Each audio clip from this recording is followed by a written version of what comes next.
चलिए ध्यान दीजिए, पिछले क्लास में हम लोग हिस्ट्री शुरू किए थे। महाजनपद में हम लोग देखे थे कि कुल कितने महाजनपद थे? 16। इस 16 महाजनपद में सबसे ऊपर कौन चला गया? मगध। और मगध महाजनपद जब ऊपर चला गया तो हम लोग देख लिए थे उसके कारण क्या थे। और मगध महाजनपद में हर्यक वंश, कैमा वंश था पहला कि दूसरा? दूसरा। नालायक तीसरा। वही हम सुनना चाह रहे थे कि दूसरा बताता है कि नहीं। इसमें ध्यान दीजिए, पिछले क्लास में दोनों डायनेस्टी बता चुके थे, तीसरा वंश था होगा। इसके बाद हर्यक, शिशुनाग, नंद, हसीन की बात की थी। इसमें बताए थे हर्यक वंश के संस्थापक कौन थे? बिंबिसार। बिंबिसार के बारे में सभी बात आप पिछले क्लास में सुने थे कि बिंबिसार मगध का राजा है, राजधानी इसकी गिरिब्रज राजगीर है, और यह अंग के राजा ब्रह्मदत्त को हरा करके अंग को भी मगध साम्राज्य में मिला लिया। वैवाहिक संबंध से स्थिति ठीक किया। राज दरबार में इसका एक जीवक है। इसका अन्य नाम के रूप में हम लोग देखे थे श्रेणिक मिलता है। इसी का बेटा था अजातशत्रु। अजातशत्रु के बारे में हम लोग देखे कि वज्जिक को भी पूरा इसने मगध साम्राज्य में मिला लिया। कई जगहों पर कौशल की भी बात चलती है कि कौशल को भी लास्ट होते होते मिला लिया। इसकी भी राजधानी गिरिब्रज बना रहा, लेकिन इसने पहली बार गंगा और सोन के संगम पर पाटलिपुत्र में सैनिक छावनी की स्थापना किया। इसी के बाद था उद्यन। उदाइन इसी को कहते हैं। उद्यन या उदाइन में हम लोगों को याद है कि इसमें बस एक क्वेश्चन सबसे इंपॉर्टेंट है। ये मगध का पहला राजा है जिसने अपनी राजधानी को पाटलिपुत्र बनाया। और चूंकि अब यहां से दोनों क्वेश्चन इंपॉर्टेंट होते हैं, पाटलिपुत्र की स्थापना किसने किया? बीपीएससी इस क्वेश्चन को कई बार पूछा है और आंसर अजातशत्रु दिया है। लेकिन अगर इसी क्वेश्चन में आ जाए पाटलिपुत्र शहर की स्थापना, तो उद्यन हो। राजधानी बनने से वो जगह शहर के रूप में स्थापित हो गया। पूर्व में अजातशत्रु पाटलिपुत्र में सैनिक छावनी स्थापित कर चुका। यानी क्वेश्चन अगर रहेगा पाटलिपुत्र शहर की स्थापना, तो आंसर क्या होगा? उद्यन। केवल पाटलिपुत्र तो अजातशत्रु। अब उद्यन के बाद हमने बताया था कि अनिरुद्ध मुंड कई शासक है। इसका अंतिम शासक कौन है? नागदशक। नागदशक की हत्या शिशुनाग करता है और यहीं से एक नया डायनेस्टी शुरू होता है जिसका नाम क्या है? शिशुनाग वंश। तो पिछले क्लास में आपको बिंबिसार लिखा चुके थे, अजातशत्रु भी लिखा दिए थे। अब आज के क्लास में दोनों लाइन लिखेंगे। सबसे इंपॉर्टेंट हिस्ट्री में क्या है, ये सब पढ़ने से ज्यादा याद नहीं हो, मैपिंग दिमाग में बैठाओ, और वो चीज हम तुमको बनाते जाएंगे तो उससे तुम्हारे दिमाग में पूरा आइडिया बैठ जाएगा। तो नीचे पहले लिख दीजिए हेडिंग उद्यन ऑब्लिक देखिए उदाइन। उद्यन ऑब्लिक उदाइन।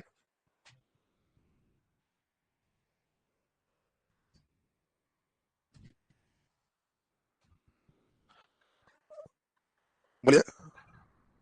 अब इसको ऐसे मिलता है पितृ अंत वंश है, लेकिन सब जैन अलग कहेगा, बौद्ध अलग कहेगा। इसलिए जहां बहुमत रहेगा तो हम लोग मानेंगे। अब कोई जैसे होगा क्या, ये अगर जैन धर्म अपना लेगा तो जैन वाला कहेगा कि ना बहुत अच्छे थे, पिता के नहीं मारे थे। अब बौद्ध वाला कहेगा ये अच्छा हुआ मेरे में नहीं आया, पिता हत्या किया। नहीं समझे बात? इस तरह की बात हिस्ट्री में होती है। जो धर्म अपना लिया वो धर्म उसको क्लीन चिट देता है, और नहीं अपनाया तो उसको एकदम कहता है कि पिता का मारा है, हमारा ऐसा नहीं आया अच्छा है, तो इसलिए पितृ हत्या हो गया। तो इसलिए मेजॉरिटी अगर इतिहासकार कहते हैं कि हाँ वो ठीक है तो हम लोग मानते हैं पितृ हत्या। मेजॉरिटी नहीं है तो आप माने कि उद्यन ने हत्या किया, तो एक विचार को आपने माना, वो क्वेश्चन नहीं आया। ठीक है ना? चलिए, तो इसमें मतलब आपको ये समझना है, जैसे हिस्ट्री क्या है ना, एक तालाब है और तालाब से में हम लोग टीचर इतिहासकार किताब जाल डालते हैं। अब जाल अलग अलग साइज के, अब कई इतिहासकार हैं उनके साइज जाल का अलग है, बड़ा बड़ा साइज, तो बड़ा बड़ा साइज के जाल डाले। अब वो जाल डाल के निकाले तो बड़ा बड़ा मछली निकला, तो दर्शक क्या कहा?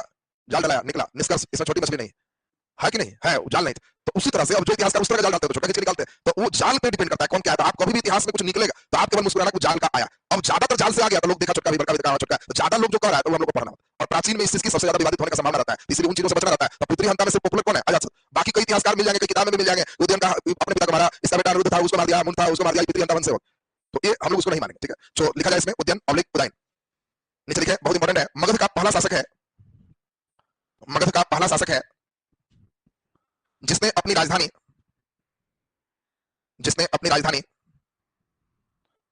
राजगिरी से बोलो कहां? पाटलिपुत्र स्थानांतरित किया।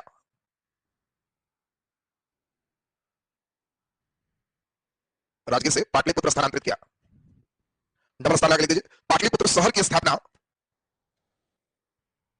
पाटलिपुत्र शहर की स्थापना उदाइन ने किया। पाटलिपुत्र शहर की स्थापना उदाइन ने किया। चलिए नीचे हेडिंग दे दीजिए नागदशक।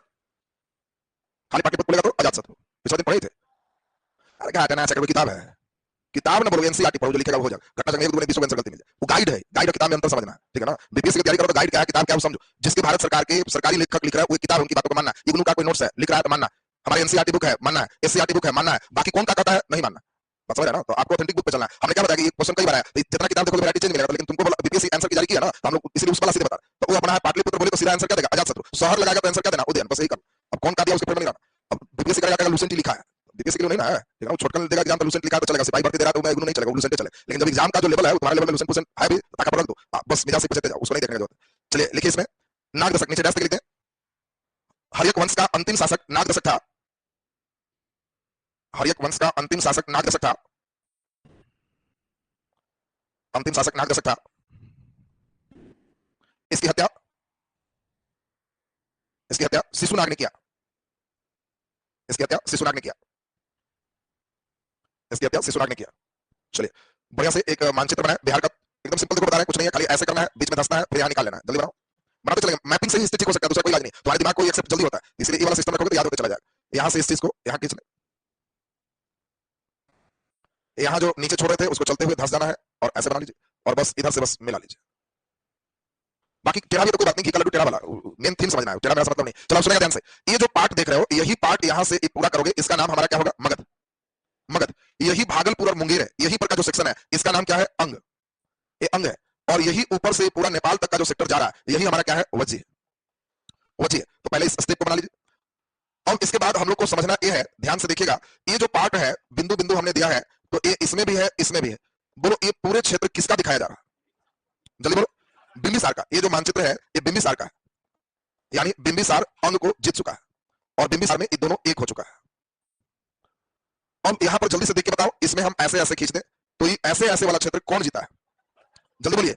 अजात शत्रु।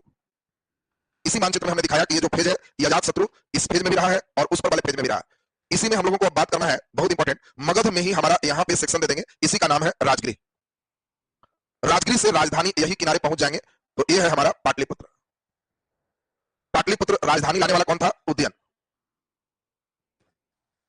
तो इस मानचित्र के आप जब कभी भी स्थिरता से देखोगे तो पटना गंगा किनारे है, बीच से गंगा नदी जा रही है, गंगा के ऊपर जब चले जाओगे तो वज्जी हो जाएगा। वैशाली जो सोनपुर है गंगा पार है, तो इसीलिए गंगा के ऊपर वज्जी है, गंगा के नीचे ये दोनों। अब बताओ यहां तक का तो मैपिंग एकदम बिल्कुल क्लियर, दिमाग में सेट है सबका। पूछेगा कि अंग को मगध साम्राज्य में किसने मिलाया?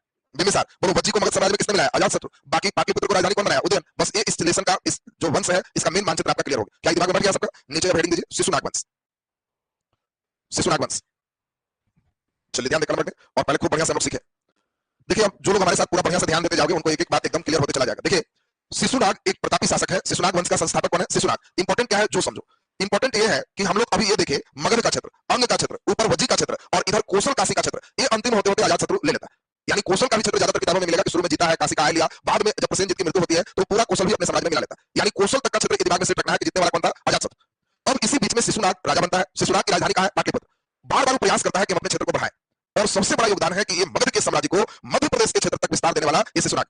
और आपको पहले से मालूम है मध्य प्रदेश के क्षेत्र में अवंती था, याद है सबको, और ये अवंती के क्षेत्र को अपने साम्राज्य में मिलाया। ये बहुत इंपॉर्टेंट आपको बात ध्यान रखनी। तो अवंती को मिलाने वाला आपसे कभी भी क्वेश्चन आएगा तो बोलो कौन है? शिशुनाग। और अवंती का मतलब मध्य प्रदेश का एरिया है। पूछेगा कि बताओ अवंती को मगध साम्राज्य में किसने मिलाया? शिशुनाग। उस समय अवंती का राजा कौन है?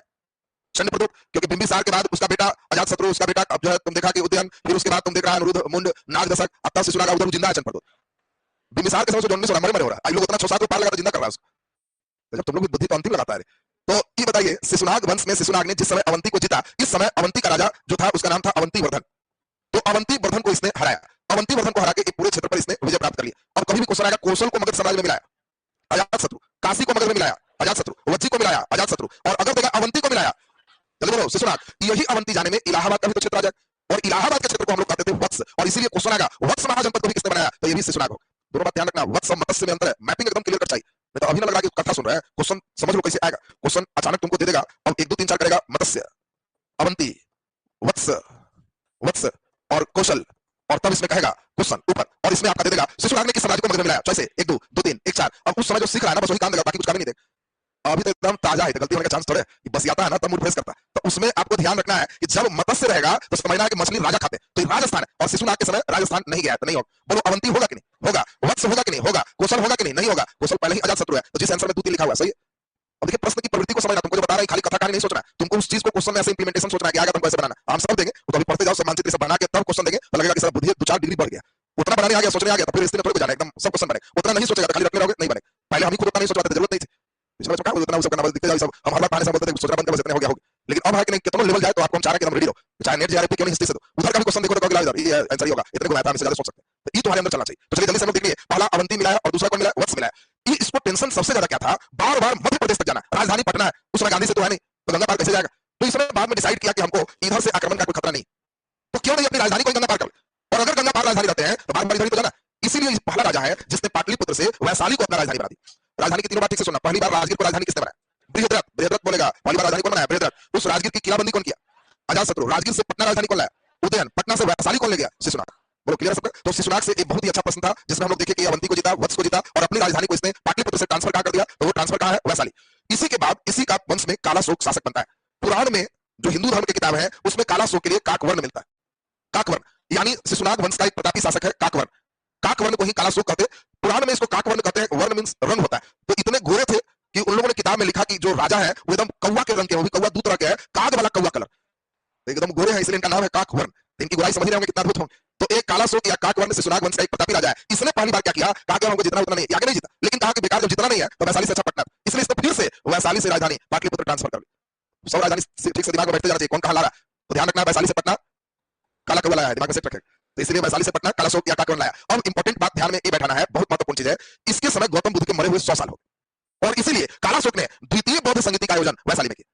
आपसे क्वेश्चन पूछा जाएगा, पहला बौद्ध संगीति तो अजातशत्रु, द्वितीय बौद्ध संगीति तो काला शोक, द्वितीय बौद्ध संगीति के लिए जाना जाता है। अब इसी वंश में लगातार शासक चल रहे थे, अंतिम शासक के रूप में नंदीवर्धन मिलते हैं, और नंदीवर्धन की हत्या महापद्मनंद करता है, और वहां से नए वंश की शुरुआत होती है। वो कौन है, नंद वंश। नंद को बढ़िया से समझना है, फिर उसी तरह नंद कंप्लीट जस्ट करेंगे, और तब नंद के बाद फिर इंपॉर्टेंट मॉल डिटेल आ जाएगा। तो चलिए जल्दी से पहले इनको हम पूरा कर लें। शिशुनाग वंश नीचे लिख दीजिए, शिशुनाग, शिशुनाग वंश में 412 से 344 ईस्वी पूर्व, डेट का जरूरत है नहीं, नीचे लिख दीजिए शिशुनाग, नीचे लिख दीजिए डबल स्टार लगा के डैश देखिए, शिशुनाग वंश का संस्थापक, शिशुनाग वंश का संस्थापक, शिशुनाग वंश का संस्थापक, बहुत इंपॉर्टेंट, डबल स्टार लगा के डैश देखिए, लिख दीजिए, बहुत इंपॉर्टेंट है, इस बात को मेन ध्यान रखना। अवंती, अवंती, अवंती के शासक अवंतीवर्धन, अवंती के शासक अवंतीवर्धन को हराकर, को हराकर अवंती तथा वत्स दोनों को अंडरलाइन कर देना, बहुत इंपॉर्टेंट है, अवंती तथा वत्स हराकर अवंती तथा वत्स, अवंती तथा वत्स को मगध साम्राज्य में मिलाया, अवंती तथा वत्स को मगध साम्राज्य में मिलाया, अवंती तथा वत्स को मगध साम्राज्य में मिलाया। नीचे डबल स्टार लगा के डैश लिखिए, शिशुनाग ने, शिशुनाग ने अपनी राजधानी पाटलिपुत्र से वैशाली किया, कई जगह द्वितीय राजधानी भी शब्द दे देगा, तो यही है, शिशुनाग ने अपनी राजधानी पाटलिपुत्र से वैशाली किया, पाटलिपुत्र से वैशाली किया, वैशाली किया। चलिए नीचे लिख दीजिए काला शोक ऑब्लिक काकवर्ण, काला शोक ऑब्लिक काकवर्ण, काला शोक ऑब्लिक काकवर्ण, नीचे डैश लिख दो। पुराणों में काला शोक को काकवर्ण कहा गया है, पुराणों में काला शोक को काकवर्ण कहा गया है, पुराणों में काला शोक को काकवर्ण कहा गया है, काकवर्ण कहा गया। नीचे अस्ताला के डैश लिखिए, इसने वैशाली में द्वितीय बौद्ध संगीति का आयोजन किया, इसने वैशाली में द्वितीय बौद्ध संगीति का आयोजन किया, वैशाली में द्वितीय बौद्ध संगीति का आयोजन किया। नीचे डबल स्टार लगा के डैश लिख दीजिए, डबल स्टार लगा के डैश लिख दीजिए, काला शोक ने अपनी राजधानी, काला शोक ने अपनी राजधानी, अपनी राजधानी वैशाली से पुनः पाटलिपुत्र स्थानांतरित किया, वैशाली से पुनः पाटलिपुत्र स्थानांतरित किया,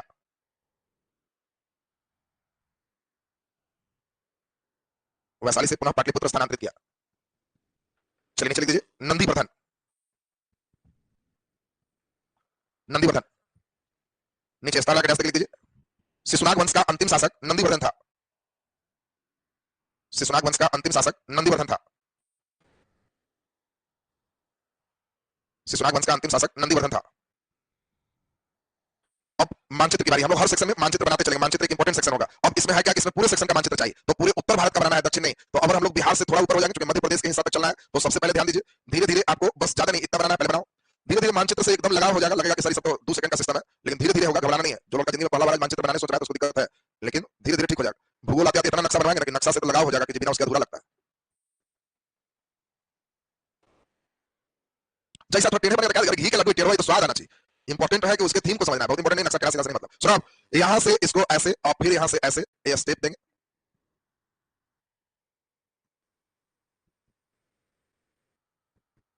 दे दिए स्टेप, यहां से हम लोग सीधा ऐसे जाएंगे, फिर ऐसे जाए, फिर यहां ऐसे बना।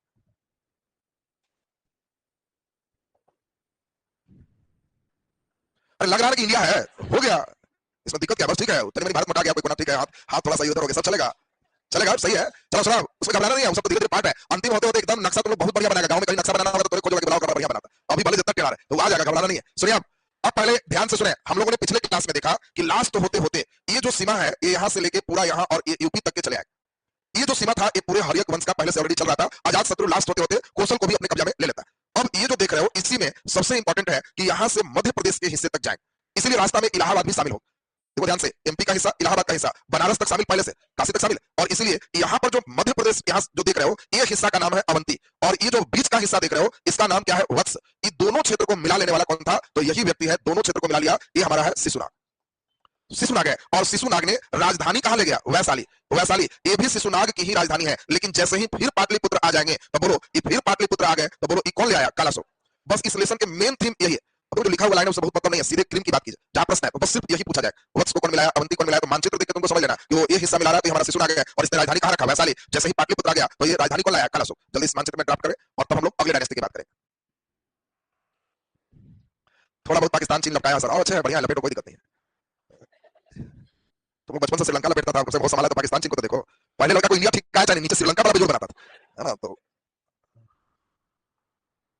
अच्छी बात है, मानचित्र का शुरू का ही फेज 10 दिन बाहर पड़ता है, 10 दिन बाद धीरे धीरे माइंड सेटअप जब हो जाएगा ना, तो इस डिजाइन का जब सेटअप हो जाएगा तो तुम्हारे दिमाग में ये वाला बहुत स्थायी, बहुत दिन तक रहेगा, ये भूलने वाला नहीं होगा। खाली लाइन लिखे रहोगे तो भूलेगा, ऐसे तुम्हारा परमानेंट रहेगा कि जैसे कहेगा आज का प्रयागराज महाजनपद काल में था, बोलो आज का प्रयागराज महाजनपद काल में था, तो कहोगे वो इलाहाबाद का राज, तो वत्स से बढ़ के अवंती जीता था, वत्स। क्वेश्चन देगा, सेटअप बढ़िया मिलेगा ना, मूड फ्रेश करके जब सेट करेगा तो दे देगा वर्तमान प्रयागराज को मगध महाजनपद में मिलाने वाला कौन सा शख्स? अभी कोई बाहर है, उस समय सोचना होगा, तो पहले ये बताओ, लाइन क्लियर है सबका? चलिए बहुत बढ़िया। नेक्स्ट हम लोग नीचे चलेंगे, नंदवंश, और नंद अंतिम पेज हम लोग को समझना है। नीचे लिख दीजिए नंदवंश। चलिए ध्यान दें, नंदवंश में बहुत बढ़िया से हम लोग को समझना है, ध्यान दो। ये एक ऐसे शासक की अब चर्चा चलेगी जिसमें खूब ईमानदारी के साथ आपका हमारे साथ ध्यान चाहिए। सुनो, कलम रख दो, समझाए उस समय कुछ नहीं लिखो, उस समय खाली ध्यान दो कि समझ में आए। समझ आ गया तो जो मानचित्र वगैरह दे रहे हैं वो सॉफ्टवेयर है, कैसे होता है सॉफ्टवेयर को जो है एकदम दूसरे डिजाइन का, तो वो वाला घर पे खाली ऊपर पढ़ के देखना है, और वो वाला को बैठ के बौद्धिक जुगाली करना है। बौद्धिक जुगाली, जुगाली माने होता है पगुराना, गाय भैंस के पगुराते देखे हो? अरे मुंह चला के पगुराते खाने के बाद नहीं देखा है? तो वो जुगाली उसको शुद्ध कहते हैं। तो तुम लोग को भी जुगाली करना, बैठ के पगुराना है। जो लड़का सही में तेज बनना चाह रहा है, चाह रहा पक्का रिजल्ट हो जाए, तो पगुराने की आदत डालो, मुंह से नहीं, बौद्धिक जुगाली, दिमाग से।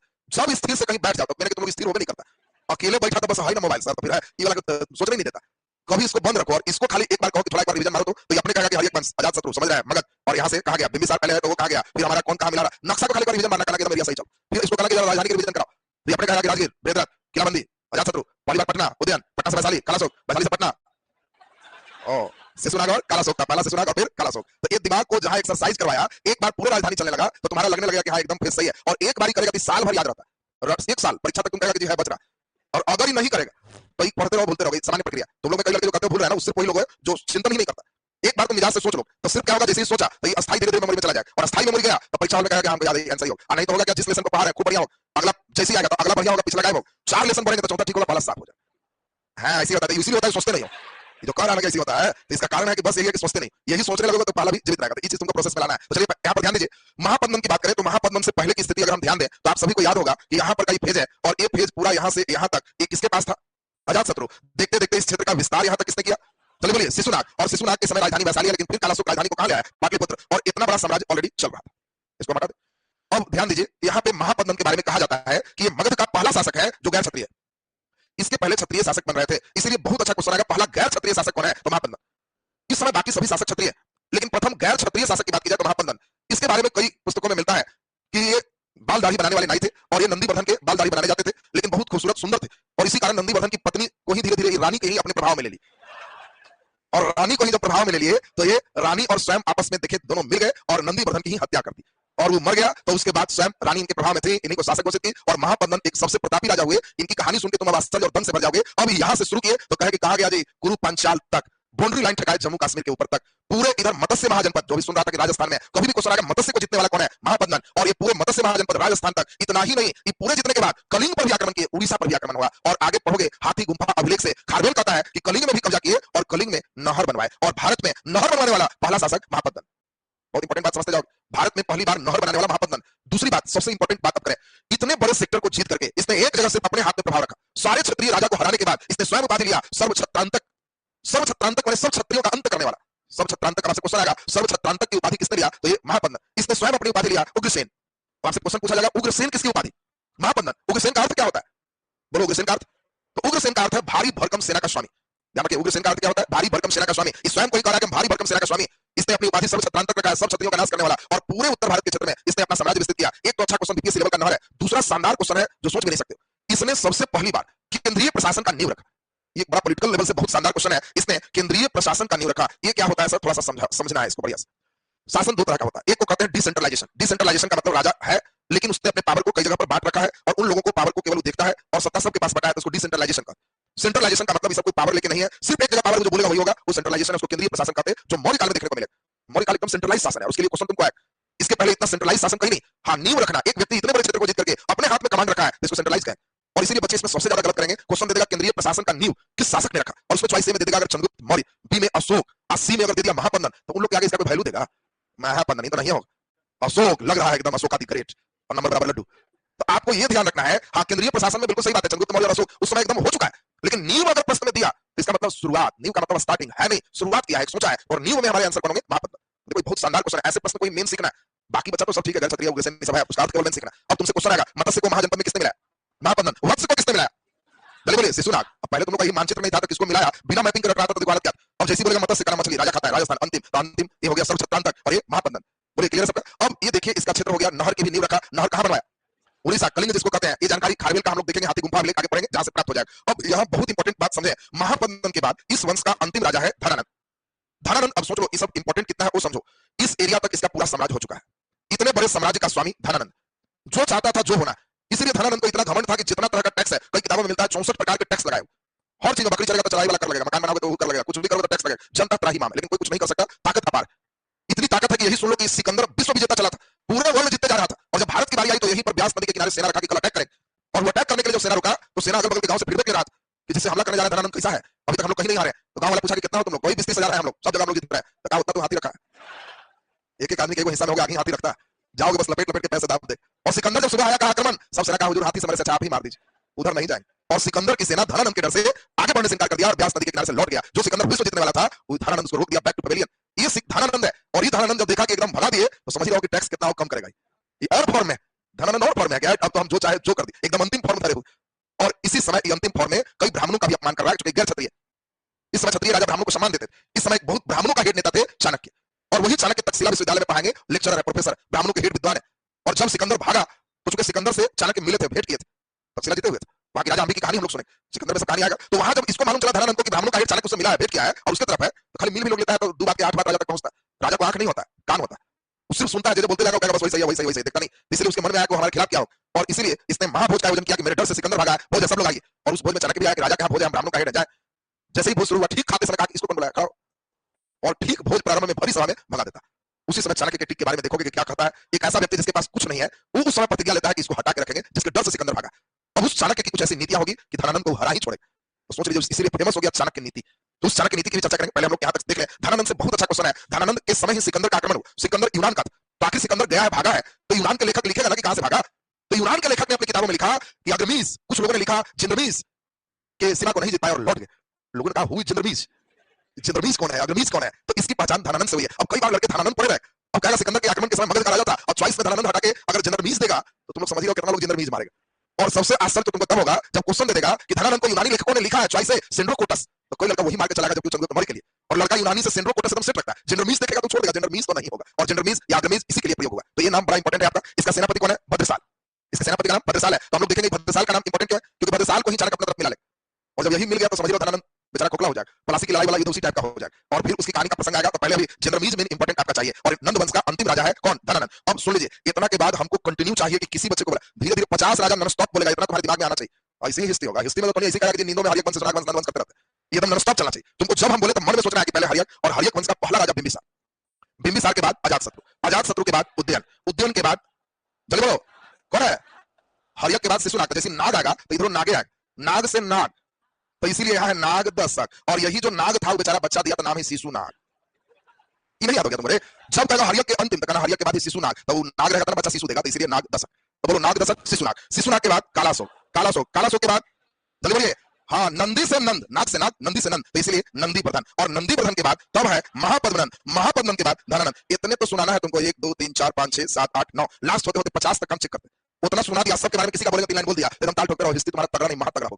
लेकिन हिस्ट्री ठीक करेगा सर, एकदम चलना चाहिए वाला, ये मूवमेंट नहीं रहेगा। हिस्ट्री में हम खाली आते जाए लिखते जाए, लिखो रे, सब याद ठीक नहीं करवाए तो तुमको दूसरा लेसन आते बोझ लगे लगेगा। अब ऐसे दूसरा पार अगला पार करते करते आनंद आने लगेगा कि सब जन्नत देखते वहीं बन जा रहा है। हिस्ट्री टेंशन छुट्टी नहीं, तुम्हारा धीरे धीरे पेज आ जाएगा। जल्दी से सुन लो, पहले मिटाएंगे, तुम से शुरू करेंगे, ध्यान दे पहले बढ़िया से। बिंबिसार, अजातशत्रु, उदयन, नागदशक, शिशुनाग, कालाशोक, नंदीवर्धन, महापद्मनंद, धनानंद। अब लास्ट बार बिंबिसार, अजातशत्रु, उदयन, नागदशक, शिशुनाग, कालाशोक, नंदीवर्धन, महापद्मनंद, धनानंद गायब हो। चलो खड़ो, आ जाओ ऊपर, बनाओ सब कुछ सुने, लड़ाई तो कोई बात नहीं है, ये अपना माफी लेगा, गलती चलेगा। चलो लो हमारा वाला पकड़ो, ये वाला ऐसे कर लेना।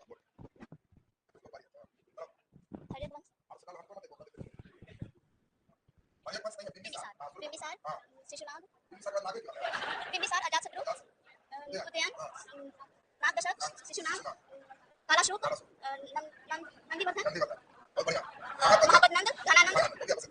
चलिए ठीक ठाक है। इन लोग इनिशियल अलार्म खोल जाते हैं जो पहली बार है, उन लोग को बताता है तो मेरा आत्मा तृप्त होता है। हमारी दिलचस्पी थोड़ा भूनकन में है, वो बताता है तो हमारा आत्मा खुश हो जाता है, यहाँ धर रहा है चैन। इसके ऊपर धीरे धीरे वो है तो अभ्यास में हो गया। तो पहले ये बताओ यहाँ तक क्लियर है ना सबका? जल्दी पहले नोट करेंगे इसको। नंदवंश, चाहे नंदवंश का अगले ही दिन करें। सुन लो, अगले दिन अब सुन लीजिए, इंपॉर्टेंट क्या है, नंद के जस्ट बाद हम लोग तब चलेंगे विदेशी आक्रमण। उसमें ईरानी आक्रमण होगा, यूनानी आक्रमण, सिकंदर आएगा, अगले दिन सिकंदर उकंदर सबसे भेंट हो जाएगा। और तब इस बार खाली आक्रमण नहीं कराएंगे, उसका प्रभाव भी इंपैक्ट पाएगा। अब आपको क्वेश्चन देगा, पहले इतना डिटेल जरूरत नहीं थी, अब क्वेश्चन देगा खरोस्ती लिपि किसकी देना है? ईरानी आक्रमण का, यूनानी आक्रमण क्वेश्चन ऐसे दे दे, अरब आक्रमण का।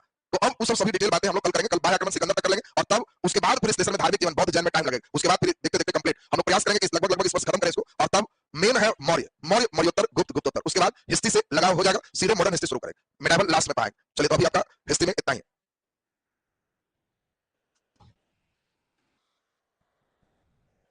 हाँ, पूरब में असम वगैरह में रहते थे, लेकिन पूरब का हिस्सा भी छोटा हो जा रहा था ना, इसलिए बड़े राजा कोई नहीं थे, महाजनपद का डेवलपमेंट नहीं था।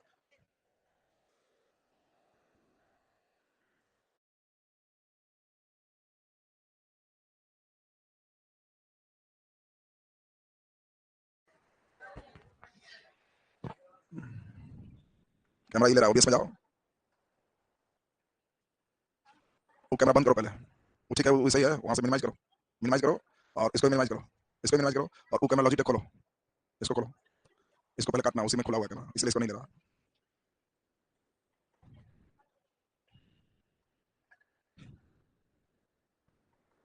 काट दो, इसको लेना नहीं है। हाँ, चलो आ जाओ उसमें, कैमरा में जाओ, सेटिंग, ओबीएस जाओ। हाँ सही है ना, ओबीएस में डिफॉल्ट है। चलो अभी उसी पर क्लास ले लो, उसके बाद फिर ठीक करना अगला घंटे। नहीं ले रहा है, चलो अगला घंटे, लेकिन झिलमिला रहा है ना, पढ़ नहीं पाएगा। देखो सही चल रहा है सब।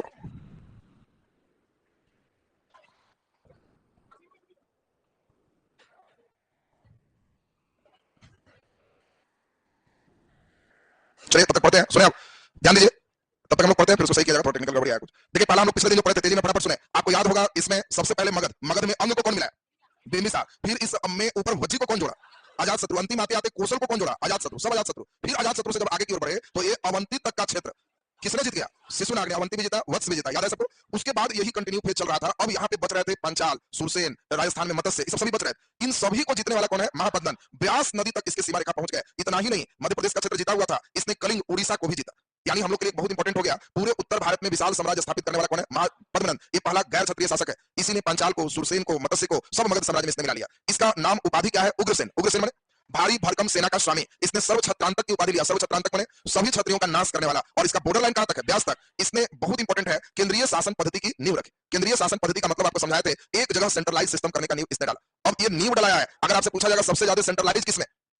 मौर्य काल में। इस समय सेंट्रलाइज का केवल नींव है, मतलब एक जगह पाटलिपुत्र से पूरे का शासन देखना, इस सेंट्रलाइज सिस्टम कहलाता है। तो अच्छा क्वेश्चन है, केंद्रीय प्रशासन का नींव किसमें समय पड़ा? महापद्मन। अब यहां से बहुत इंपॉर्टेंट सिस्टम पे हम लोग आगे बढ़ेंगे। महापद्मन के बाद इस वंश का अंतिम राजा कौन है? धनानंद। नीचे हेडिंग दे दीजिए, धनानंद, धनानंद,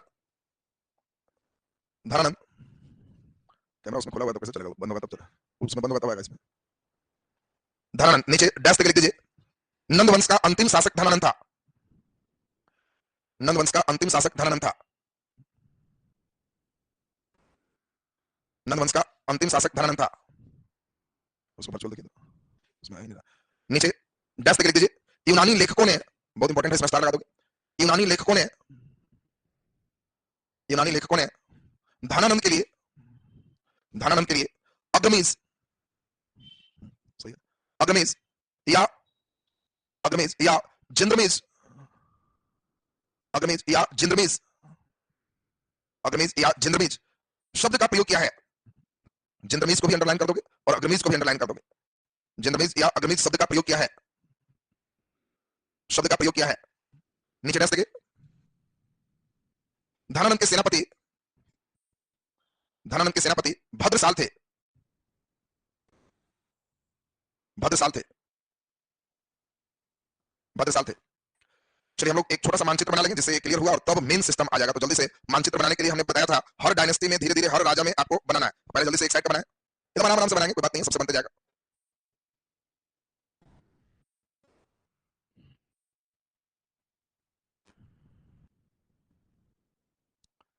यहां से हम लोग बताए हैं कि इसको थोड़ा डाउन होना, यहां से ऐसे उठाना है, और फिर यहां से फिर इस तरह के स्टेप आएंगे। बस इतना ही हम लोग को अभी जरूरत है।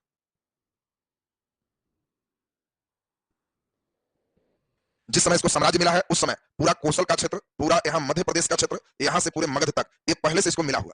इसने जिस साम्राज्य को बढ़ाया वो यहाँ से लेके मत्स्य और यहाँ से लेके व्यास, इस पूरे क्षेत्र पर इसने अधिकार किया। थोड़ा नीचे का भी क्षेत्र जीता। ये जो विस्तार है यहाँ से यह, और ये जो विस्तार है यहाँ से यह, बोलो यह विस्तार करने वाला कौन था? किसने किया? महापद्मनंद। यही महापद्मनंद का ये पूरे क्षेत्र का विस्तार है। और इसकी राजधानी कहां रही है? पाटलिपुत्र। पाटलिपुत्र राजधानी है। इस पूरे फेज में जब भी हम मानचित्र देंगे तो आपको इतना सोचना है, ये महापद्मनंद पाटलिपुत्र से इस पूरे सिस्टम को देख रहा है।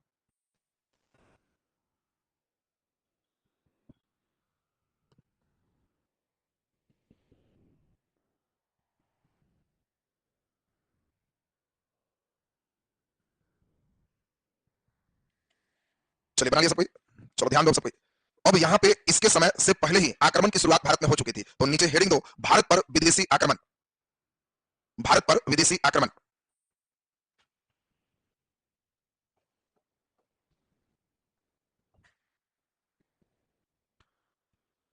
भारत पर विदेशी आक्रमण। कलम रख के खूब ध्यान से समझना। जो लड़के एकदम ध्यान से सुनोगे उनका क्लियर होते जाएगा। देखिए बहुत इंपॉर्टेंट बात समझना, भारत से कुछ दूरी पर पाकिस्तान है, फिर उसके बाद अफगानिस्तान। इस समय अगर हम बात करें तो पाकिस्तान के प्रांत में एक अलग से तक्षशिला, हम लोग देखे थे, गांधार महाजनपद की राजधानी थी। क्या गांधार याद है सबको? ये तो हम लोग अभी देखे उत्तर का जो व्यास तक था उसकी कहानी। ये गांधार भी धीरे धीरे इधर सटा हुआ था और इधर अफगानिस्तान के पास चल रहे थे। तो यहाँ कंबोज महाजनपद याद है सबको? कंबोज की राजधानी हाटक। अब देखो 16 महाजनपद में एक महाजनपद तो नीचे तेलंगाना के पास है असमक, तो उसको छोड़ दो। 2 भारत के बाहर है, उसको भी छोड़ दो। बाकी 13 महाजनपद मगध के अंदर में आ गए। इधर दूसरी कहानी का प्रसंग चल रहा है कि जैसे ये मजबूत हो रहा है तो इधर भी तो मजबूत हो रहा हो। तो 6वीं सदी ईस्वी पूर्व में जैसे मगध में हम लोग देखे कि हर्यक वंश आया, यहाँ अन्य जगहों पर अलग अलग वंश आए, उसी समय ईरान का जो क्षेत्र देख रहे हो यहाँ हखमनी साम्राज्य की स्थापना हुई। ध्यान से समझना, इस साम्राज्य का नाम क्या है? हखमनी। अब कभी भी कहेंगे हखमनी साम्राज्य तो समझना कि वो समझ गए ईरान की बात चल। ये लगभग जैसे यहाँ 544 ईस्वी पूर्व है, उसी प्रकार यह भी उसी समय लगभग 550 ईस्वी पूर्व की बात चल रही। यानी जिस समय ये सब बना है उसी समय वहां हखमनी बना। ईरान का क्षेत्र हखमनी के अंडर में आया और हखमनी साम्राज्य की राजधानी कोई बच्चे बताओगे? गांधार का तो ठीक है, तक्षशिला है, कंबोज का हाटक, हखमनी साम्राज्य की राजधानी तो चूंकि ईरान का है तो नाम तो नहीं याद होगा, पर्सिपोलस। अब इसमें पर्सिपोलस इसकी राजधानी। अब तुमको कई बार दे देगा पर्सिपोलस का अभिलेख, तो कोई लड़का पर्सिपोलस के अभिलेख देख के ही समझ में आ जाएगा कि क्या मामला गंभीर चल। पर्सिपोलस के मतलब है हखमनी साम्राज्य का अभिलेख। तो इस अभिलेख से और इस समय दूसरा ज्ञान विज्ञान का बड़ा इंपॉर्टेंट सेंटर यूनान था। यहाँ कई वैज्ञानिक रहे। यहीं पर कई वैज्ञानिकों में पहला इतिहास की रचना करने वाला हिस्टोरिका एक पुस्तक लिखने वाला हेरोडोटस था। और हेरोडोटस भी कहाँ का है? यूनान। उसने पुस्तक लिखा हिस्टोरिका और उसमें उसने पहली बार उल्लेख किया है इनका इनका पूरा कैसे आए हैं, भारत में कौन थे, उसी से हम लोग को जानकारी मिलती है। अब ध्यान दीजिए, पुस्तक कौन है? हिस्टोरिका। कौन लिखे? हेरोडोटस। कहाँ के? यूनान के। इस समय इस साम्राज्य की हम लोग को जानकारी देने वाले वही। अब यहाँ पे हखमनी साम्राज्य जो देख रहे हो, यही हखमनी साम्राज्य के संस्थापक कौन थे? तो व्यक्ति का नाम था साइरस। ध्यान दो, बहुत इंपॉर्टेंट, डेरियस करो तो नंबर है। हखमनी साम्राज्य के संस्थापक कौन है? साइरस। और साइरस ने पहली बार प्रयास किया, क्योंकि भारत के बॉर्डर पर तुमको पहले बताया है हिंदू कुश पर्वत श्रेणी, तो ये इधर से लॉक सिस्टम, ये कोई नहीं जानता था कि इधर भी हम कब्जा करें। और साइरस पहला व्यक्ति है जिसने धीरे धीरे अपने साम्राज्य को सब तरफ से बढ़ाया, लेकिन साइरस भारत नहीं पहुंच पाया, भारत को जीत नहीं पाया, इन क्षेत्रों पर पूरा अधिकार उसका नहीं था। इसी हखमनी साम्राज्य का तीसरा राजा है जिसका नाम है डेरियस प्रथम। अब डेरियस प्रथम जो राजा है, ये पहला है, इसी का नाम दारा प्रथम। डेरियस प्रथम को हम लोग क्या कहते हैं? दारा प्रथम। ये पहला व्यक्ति जिसने अपने एक व्यक्ति को कहा कि इस क्षेत्र को खोजो, और जैसे ही खोजा, डेरियस पहला व्यक्ति है जिसने आक्रमण कर करके इस ईरान के साम्राज्य में गांधार और तक्षशिला पूरे साम्राज्य को मिला ली। देखो दोनों प्रसंग देखना, मगध धीरे धीरे व्यास तक पहुंच गए और इधर हखमनी धीरे धीरे यहां पहुंच गए। 530 ईस्वी पूर्व आते आते ये डेरियस प्रथम पूरे कब्जा कर लिया, इन क्षेत्रों पर अधिकार हो गया और इसने तक्षशिला और कंबोज को अपना 20वां राज्य घोषित किया। कई बार डीप लेवल के क्वेश्चन में भी आएगा, उसके साम्राज्य में 20 राज्य थे और 20वां राज्य के रूप में उसने तक्षशिला, गांधार और कंबोज को शामिल किया। अब यहां से लेकर यहां तक के पूरे सिस्टम पर ये बहुत बढ़िया से शासन कर रहे थे। अब सब चीज कंटिन्यू चल रहा था। बाद में जब ये सब जो कहानी तुम सुन रहे हो, 530 की बात चल रही, उससे 200 साल बाद तब यूनान में एक जगह है मकदुनिया, जगह का नाम क्या है? मकदुनिया। और इस मकदुनिया में एक व्यक्ति राजा बनता है, फिलिप। मकदुनिया का राजा कौन है? फिलिप। और फिलिप फॉर्म में है, हम भी अब जीतेंगे, ये जीता तो हमें 200 साल बाद, इसका भी यहां तक चल रहा है। अब फिलिप जब फॉर्म में आएगा तो फिलिप भी बेचारा यहां तक नहीं पहुंचा, अचानक मृत्यु हो गई। इसका बेटा मात्र 19 साल में शासक बना और उस बेटे का ही नाम था सिकंदर। अब ये देखो, ये जो सिकंदर देख रहे हो, ये फिलिप का बेटा है और सिकंदर के गुरु कौन है? अरस्तु गुरु जी हैं। अब अरिस्टोटल जिसको तुम नाम पढ़े हो, ये गुरुए जी इनको चार्ज किए कि देखो सीखो कुछ डेरियस प्रथम से, कहां से कहां पहुंचे। तो ये सब सुन करके नया जवान लड़का ही कहा कि तो हम भी विश्व जीतेंगे, हम पहले तो इसको हराएंगे, उसके बाद धीरे धीरे जहां तक हम सब जीतेंगे।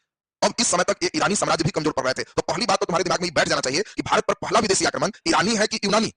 ईरानी है। ईरानी के 200 साल बाद तब यूनानी है। बहुत लेट। कोई लड़के को पूछते हैं भारत पर पहला विदेशी आक्रमण है, उसमें दे देते हैं ईरानी, यूनानी, अरब, अफगानी। तो मूर्खन अरब धाए से मारता है, वो मेडाइवल में अगर क्वेश्चन देगा भारत पर पहला मुस्लिम आक्रमण है तब अरब। मुस्लिम शब्द नहीं लिखा, तो भारत पर सबसे पहला आक्रमण किसका है? ईरानी का। ईरानी में कौन सा वंश? हखमनी। हखमनी का कौन सा राजा? डेरियस प्रथम। ये यहां तक पहुंच गया। तो पहले हम लोग ईरानी आक्रमण की बात सुनेंगे, फिर उनको लाएंगे। अब सुनिए, ये जब समाप्त हुए, इनके क्षेत्र पर सिकंदर ने कब्जा किया, उसको खत्म किया, तो भारत पर ईरान के आने का कुछ प्रभाव तो पड़ेगा। यही प्रभाव पड़ा, ईरान के लोग जैसे लिखते पढ़ते थे, यहाँ के लोगों को वो सिखा दी। और इसी कारण से इन क्षेत्रों में अरामाइक और इन क्षेत्रों में एक नया, जिसको हम लोग खारोस्ती कहते हैं, ये लिपि का जो डेवलपमेंट है वो ईरान का देन। बहुत इंपॉर्टेंट बात समझेगा। ये जो क्षेत्र देख रहे हो, भारत में एक्चुअली जो लिखने की टेक्नोलॉजी थी, वो लिखने की टेक्नोलॉजी हम लोग की चल रही थी बाएं से दाएं। जैसे अभी तुम लोग लिखते हो, जब भी इसमें पेज में हम बोलते हैं लिखो, तो तुम तुरंत दाएं से बाएं हाथ तरफ चलता है, दायां, फिर उठा के बायां दायां बायां दायां ऐसे करते। इन लोग का लक्षण था, जब कुछ बोले तो दायां से बायां, दायां से बायां, ये ऐसे लिखते थे जैसे उर्दू चलते।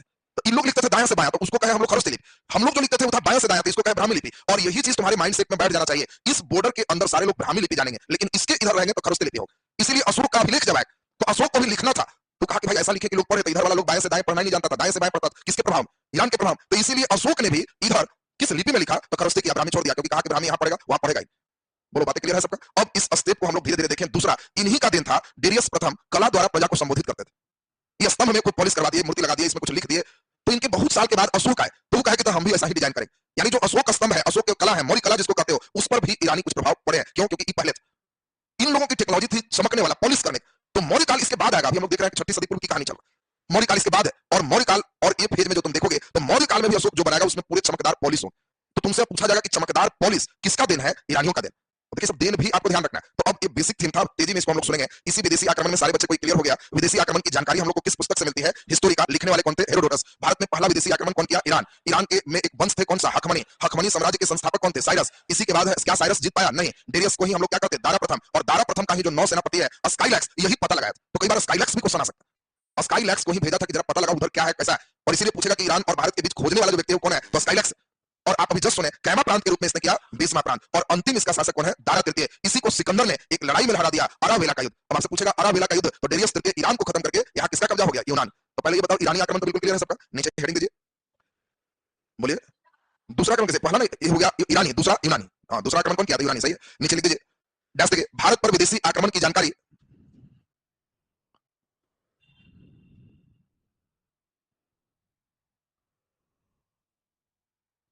भारत पर विदेशी आक्रमण की जानकारी हिस्टोरी का पुस्तक से प्राप्त होता है।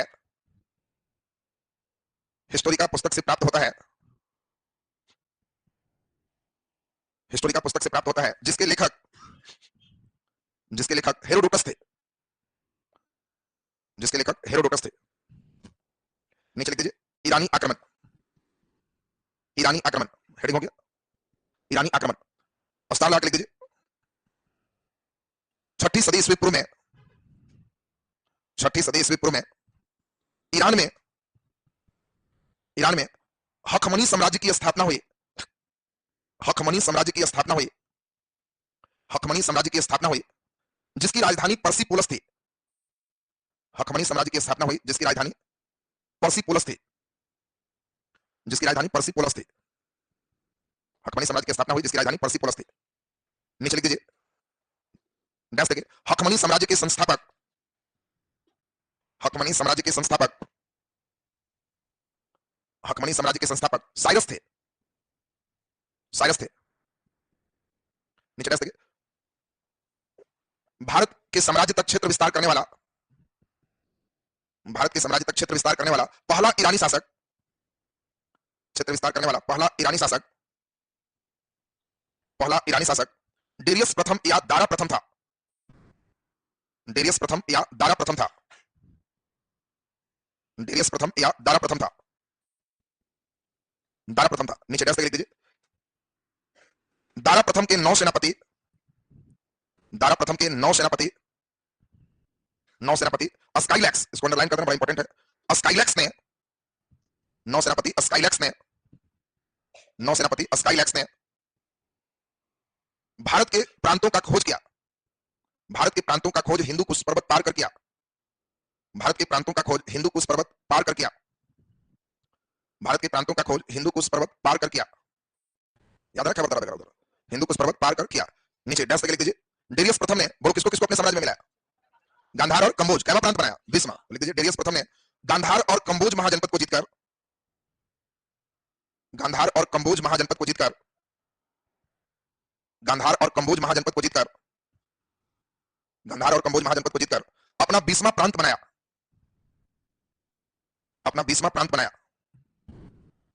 अपना 20वां प्रांत बनाया। नीचे लिख दीजिए, डैश देखिए, हखमनी साम्राज्य का अंतिम राजा दारा तृतीय था।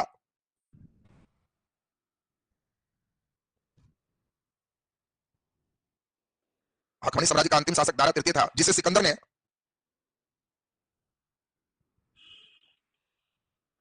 जिसे सिकंदर ने अरावेला के युद्ध में हराया, जिसे सिकंदर ने अरावेला के युद्ध में हराया, अरावेला के युद्ध में हराया, अरावेला के युद्ध में हराया। बोलो, ये ईरान का आक्रमण तो क्लियर है, इसका इंपैक्ट देखेंगे, नीचे लिख दीजिए भारत पर ईरानी आक्रमण के प्रभाव। हम लोग एक एक करके बहुत गहराई से पूरे सिस्टम को देखेंगे, कहीं से भी कुछ भी छूटने का कोई चांस ना रहे। भारत पर ईरानी आक्रमण के प्रभाव, ईरानी आक्रमण के प्रभाव। चलिए ध्यान दीजिए, पहले सुन लीजिए प्रभाव के पर सुने। हम लोग देखे अरामाइक लिपि है, इसके बाद हम लोग देखे कि मेन एक कौन है, खरोस्ती लिपि है। ये सभी भारत में जो चला खरोस्ती लिपि किसके प्रभाव से चला? ईरानी से। इसमें लिखा किधर से किधर जाया था? बाएं से दाएं कि दाएं से बाएं? दाएं से बाएं इसमें हम लोग लिखते थे। पहली बार ईरानी राजा जो डेरियस वगैरह थे, उनके बॉडीगार्ड्स लोग महिलाएं होती थी। राजा जहां रहते थे तो उनके अंगरक्षक में महिलाएं रखते थे, उनको लगता था अधिक विश्वासी वो रहेंगे तो ज्यादा विश्वासी के साथ रहेंगे पुरुष अंगरक्षक की तुलना। तो वही फैशन सेम चला भारत में। जब मौर्य आएगा तो चंद्रगुप्त मौर्य के भी बॉडीगार्ड महिलाएं। उस समय का सोच लो, चंद्रगुप्त मौर्य के जो बॉडीगार्ड्स हैं वो महिलाएं हैं, तो ये महिला अंगरक्षक का थ्योरी कहां से लिया गया? ईरान से। ये ईरान मॉडल थे। इस समय मौर्य वास्तुकला पे हमने बताया कि जो स्तंभ है वो अशोक का स्तंभ, वो किससे प्रेरित रहा है? ईरान से। इसी समय से चमकदार पॉलिश, ये चमकदार पॉलिश पर भी हम कहते हैं किसका प्रभाव है? ईरान का। वहां भी एक पॉलिश किया जाता था चमकाने के लिए, पत्थर है कुछ है चमका दी। आजकल कैसे हम लोग टाइल्स को एकदम मार्बल लगाए तो मार्बल पे मशीन चला रहा, उस जमाना में भी अलग एक पदार्थ का खोज था, रगड़ दीजिए एकदम चमक जाए। और वही चीज हमारे यहाँ बाद में अशोक गुफा बनवाया, बराबर पहाड़ की गुफा। तुम गुफा देखोगे तो पहाड़ है, लेकिन उस पहाड़ में रहने लायक मकान बना के उस समय के पॉलिश इतना बढ़िया है कि दीवार पर हाथ रखोगे तो लगेगा ऐनक जैसा पॉलिश किया हुआ पूरे पहाड़। और सोचो कि आजकल टाइल्स और हम लोग मार्बल और मजाक लगा रहे हैं कि एकदम चमके, और यहाँ वो जमाना भी इसलिए पूर्व चल रहा है, लोग मार के चमकाए हुए। वही टेक्नोलॉजी ईरान में थी, भारत में इस काल में देखने को मिला। पहली बार ईरानी सिक्का एक सुडोल आकार के, धीरे धीरे यूनानी सिक्का जब आएगा तो उसमें राजा का नाम लिखने का फैशन है, तो सिक्का पर नाम लिखने का फैशन यूनान से आएगा, ईरान से नहीं। इनके सोना चांदी के सिक्के थे, इनके सोना के सिक्के को डोरिक कहा जाता था और चांदी के सिक्के को सिगलोई। अब ईरानी चांदी के सिक्के का नाम क्या है? सिगलोई, और सोना का सिक्का का नाम क्या है? डोरिक। तो ये इस प्रभाव हमारे देश में पड़ा। तो जल्दी से फटाक से लिखेंगे और तब यूनानी आक्रमण हम लोग सिकंदर महाराज को बुलाएंगे। नीचे लिख दीजिए फटाफट, डैश देखिए, अरामाइक लिपि और खरोस्ती लिपि का विकास, अरामाइक लिपि और खरोस्ती लिपि का विकास, अरामाइक लिपि और खरोस्ती लिपि का विकास। ब्रैकेट में दाएं से बाएं, दाएं से बाएं लिखने की कला, दाएं से बाएं लिखने की कला। नीचे डैश लिख दीजिए स्त्री अंगरक्षक, स्त्री अंगरक्षक। स्त्री अंगरक्षक महिला बॉडीगार्ड किनके रहे हैं? चंद्रगुप्त मौर्य के। मेगास्थनीज लिखा है कि हम गए थे तो देखे महिला बॉडीगार्ड लोग, तो वो जो है इनका पुस्तक में लिखा हुआ। तो स्त्री अंगरक्षक का कांसेप्ट कहां से है? ईरान से। नीचे लिख दीजिए मौर्य वास्तुकला में स्तंभ लेख और चमकदार पॉलिश, मौर्य वास्तुकला में स्तंभ लेख, स्तंभ लेख और चमकदार पॉलिश, स्तंभ लेख और चमकदार पॉलिश। नीचे लिख दीजिए ईरान के सोना सिक्का डोरिक, ईरान के सोना सिक्का डोरिक और चांदी सिक्का सिगलोई, सोना सिक्का डोरिक और चांदी सिक्का सिगलोई, सिगलोई के समान निश्चित आकार के सिक्का का निर्माण प्रारंभ, के समान निश्चित आकार के सिक्का का निर्माण प्रारंभ, के समान निश्चित आकार के सिक्का का निर्माण प्रारंभ। सोना के सिक्का डोरिक और चांदी के सिक्का सिगलोई के समान निश्चित आकार के सिक्का का निर्माण प्रारंभ। निश्चित आकार का मतलब पहले सिक्का जैसे तैसे था, इन लोग को देख के हम लोग अब उसी डिजाइन का सिक्का बनाने लगे। हाँ, अभी जैसा नहीं, मैंने एक आकार निश्चित हो। तो कैसे कोई गांव में रहा जैसे तैसे रहा, पटना आया तो देखा कि ना बालू थोड़ा डिजाइन वाला कटाता है, ऐसे होता है, तो उसका जो पैसा शुरू हुआ ना, वो शहर आया था वैसे ही सबका सिक्का देख के हम लोग अपना सिक्का में सुधार। यूनान वाला का सिक्का देखे तो देखे राजा का नाम लिखा है, डेट है, तो हम लोग शुरू किए। तो आज वाला जो सिक्का है यूनानी का दिन, क्योंकि आज वाला सिक्का में हम लोग डेट लिखते हैं, और डेट वाला फैशन कहां से चला? यूनान से, ईरान में नहीं। तो नीचे अब हेडिंग दीजिए भारत पर यूनान आक्रमण, भारत पर यूनान आक्रमण। बोलो पहला विदेशी आक्रमण यूनान है कि ईरान है? ईरान है। दूसरा हमारा यूनान है। तो भारत पर यूनान आक्रमण, भारत पर यूनान आक्रमण। चलिए सारे बच्चे ध्यान दीजिए, यूनान आक्रमण में हम लोग देखे शासक कहां का है? मकदूनिया। तो लिख दीजिए मकदूनिया का शासक, मकदूनिया का शासक फिलिप था, मकदूनिया का शासक फिलिप था। मकदूनिया में यूनान में हो गया, यूनान के क्षेत्र में मकदूनिया हो गया। मकदूनिया का शासक फिलिप था, जिसका पुत्र, जिसका पुत्र सिकंदर था, जिसका पुत्र सिकंदर था।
भेजने की जरूरत नहीं है, वो अपने।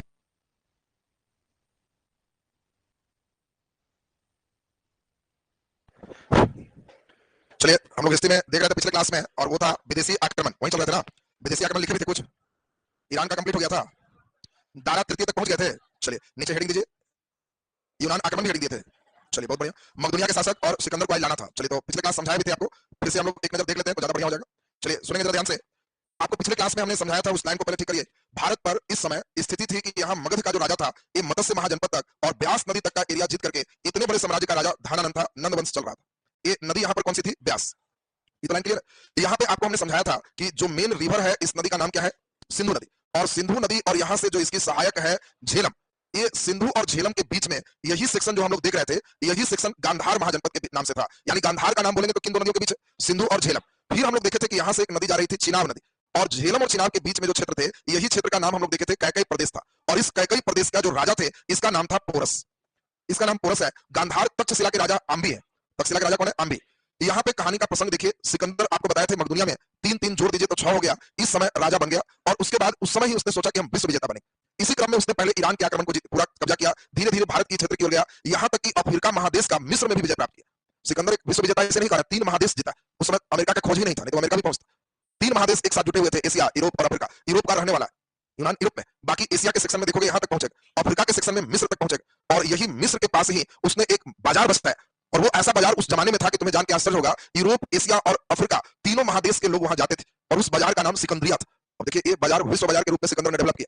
धीरे धीरे हमने देखा कि जब 3 दूनी 6 326 ईस्वी पूर्व की बात आई, तो सिकंदर 2 ही ऑप्शन रखता था। पहला, अगर हम आ रहे हैं तो कोई राजा हमारा अच्छा से स्वागत कर देगा, हमको बढ़िया से बैठाएगा, खजाना उजाना जो है सब सौंप देगा, और हमारे सामने कहेगा कि जी एकदम दंडवत हम हार मान रहे हैं, तो हम उससे लड़ाई नहीं करें, हम उसी को फिर राजा बना देंगे, मेरा जितना इच्छा है खजाना उजाना सब पैसा ले लेंगे, और फिर उसको कहेंगे शासन करो, जितना हमको देना है फिर टैक्स दे। तो कई राजा एक पहला अवसर अपनाओ। दूसरा, हमारा है लड़ो, लड़ेगा तो तुमको मार भी देंगे और सब कब्जा करके अपना आदमी को राजा बनाए।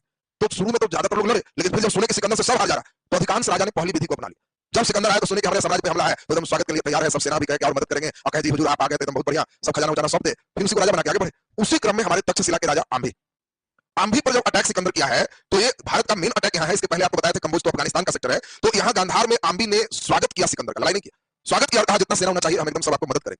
सिकंदर भी देखा भारत जितना है, तो इसके लिए यहाँ का लोकल आदमी मिल रहा है, तो बहुत अच्छी बात। तो इसने पूरे बढ़िया से आंभी का सहायता लिया, यहाँ रुका, और आंभी से पूछा कि प्लान बताओ कैसे कैसे आक्रमण।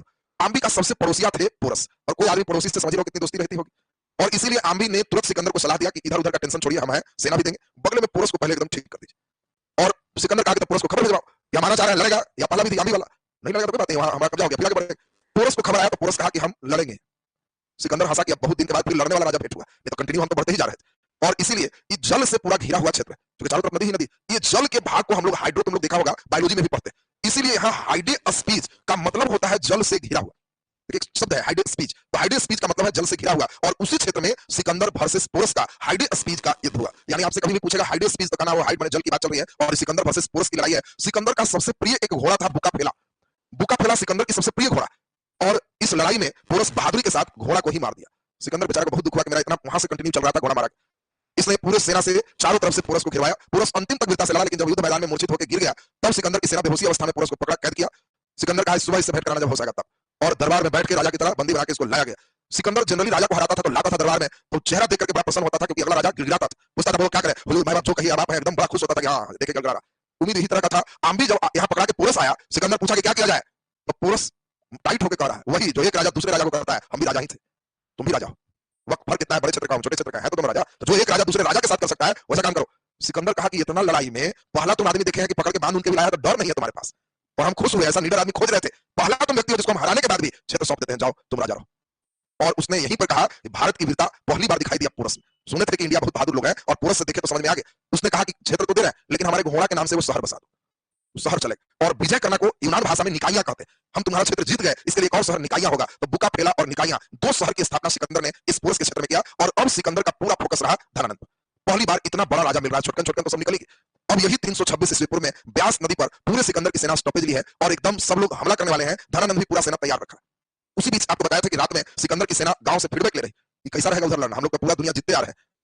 तो गांव वाला जाने में पूछा कितना आदमी हो, वो लोग खूब खुश होकर कहा 25-30 हजार सेना। तो वो लोग कहा कि बस उतना हाथी है उसके पास, ये पुरनका वाला बात नहीं सोच, और हाथी बहुत बेरहमी से सूर से धर के पैर से चिपता है, ट्रेंड हाथी। ये सब सुनना सिकंदर का सेना का पहला बार हिम्मत कांप रहा। सिकंदर सुबह कहा सेना का चलो आक्रमण, सेना हाथ जोड़ के कहा कि जी हाथी से मरे से अच्छा आप ही मार दीजिए, आगे इतना हाथी है, हम लोग सब जान चुके हैं, अब नहीं बढ़ेंगे। और पहली बार इस ब्यास नदी से आगे बढ़ने से सिकंदर की सेना ने इनकार कर दिया और सिकंदर भी कहा कि तब छोड़ो, बहुत दिन हो गया, चले अपना यूनान लौटते। और यही 326 ईस्वी पूर्व में सिकंदर ब्यास नदी से आगे बढ़ने से इनकार जब सेना किया तो यहां से लौट चला। और यही लौटते समय सिकंदर के साथ दिक्कत थी कि बहुत कम उम्र, सोचो अभी है मात्र 32 साल 33 साल की अवस्था। और सोचो 32 साल का एक व्यक्ति पूरा विश्व विजेता बन चुका, अफ्रीका महादेश, एशिया महादेश, यूरोप महादेश 32 साल में विजय कर लिया। लेकिन उस समय उसको पेट का कैंसर हो गया और उस समय कैंसर का कोई इलाज नहीं था। जितने पैसा इसके पास है, सोचो एक एक राजा को हराता था तो पूरे खजाना सोना चांदी का ले लेता, कोई धन दौलत की दिक्कत नहीं, जो अच्छे वैद्य है जितना पैसा लो बेचारा खर्च किया। लेकिन 32 वर्ष की अवस्था में इसको लगने लगा कि अब डेली तबियत खराब ही हो रही, कोई उपाय ही नहीं है। जितना बड़ा बड़ा वैद्य एकदम कहा कि तुमको तोल देंगे सोना से, कोई इलाज नहीं, कैंसर का कोई इलाज नहीं था। मात्र 32 वर्ष की अवस्था में यही जो देख रहे हो 323 ईस्वी पूर्व में बेबीलोन में, जगह का नाम क्या है? बेबीलोन। यही बेबीलोन में सिकंदर मर रहा है।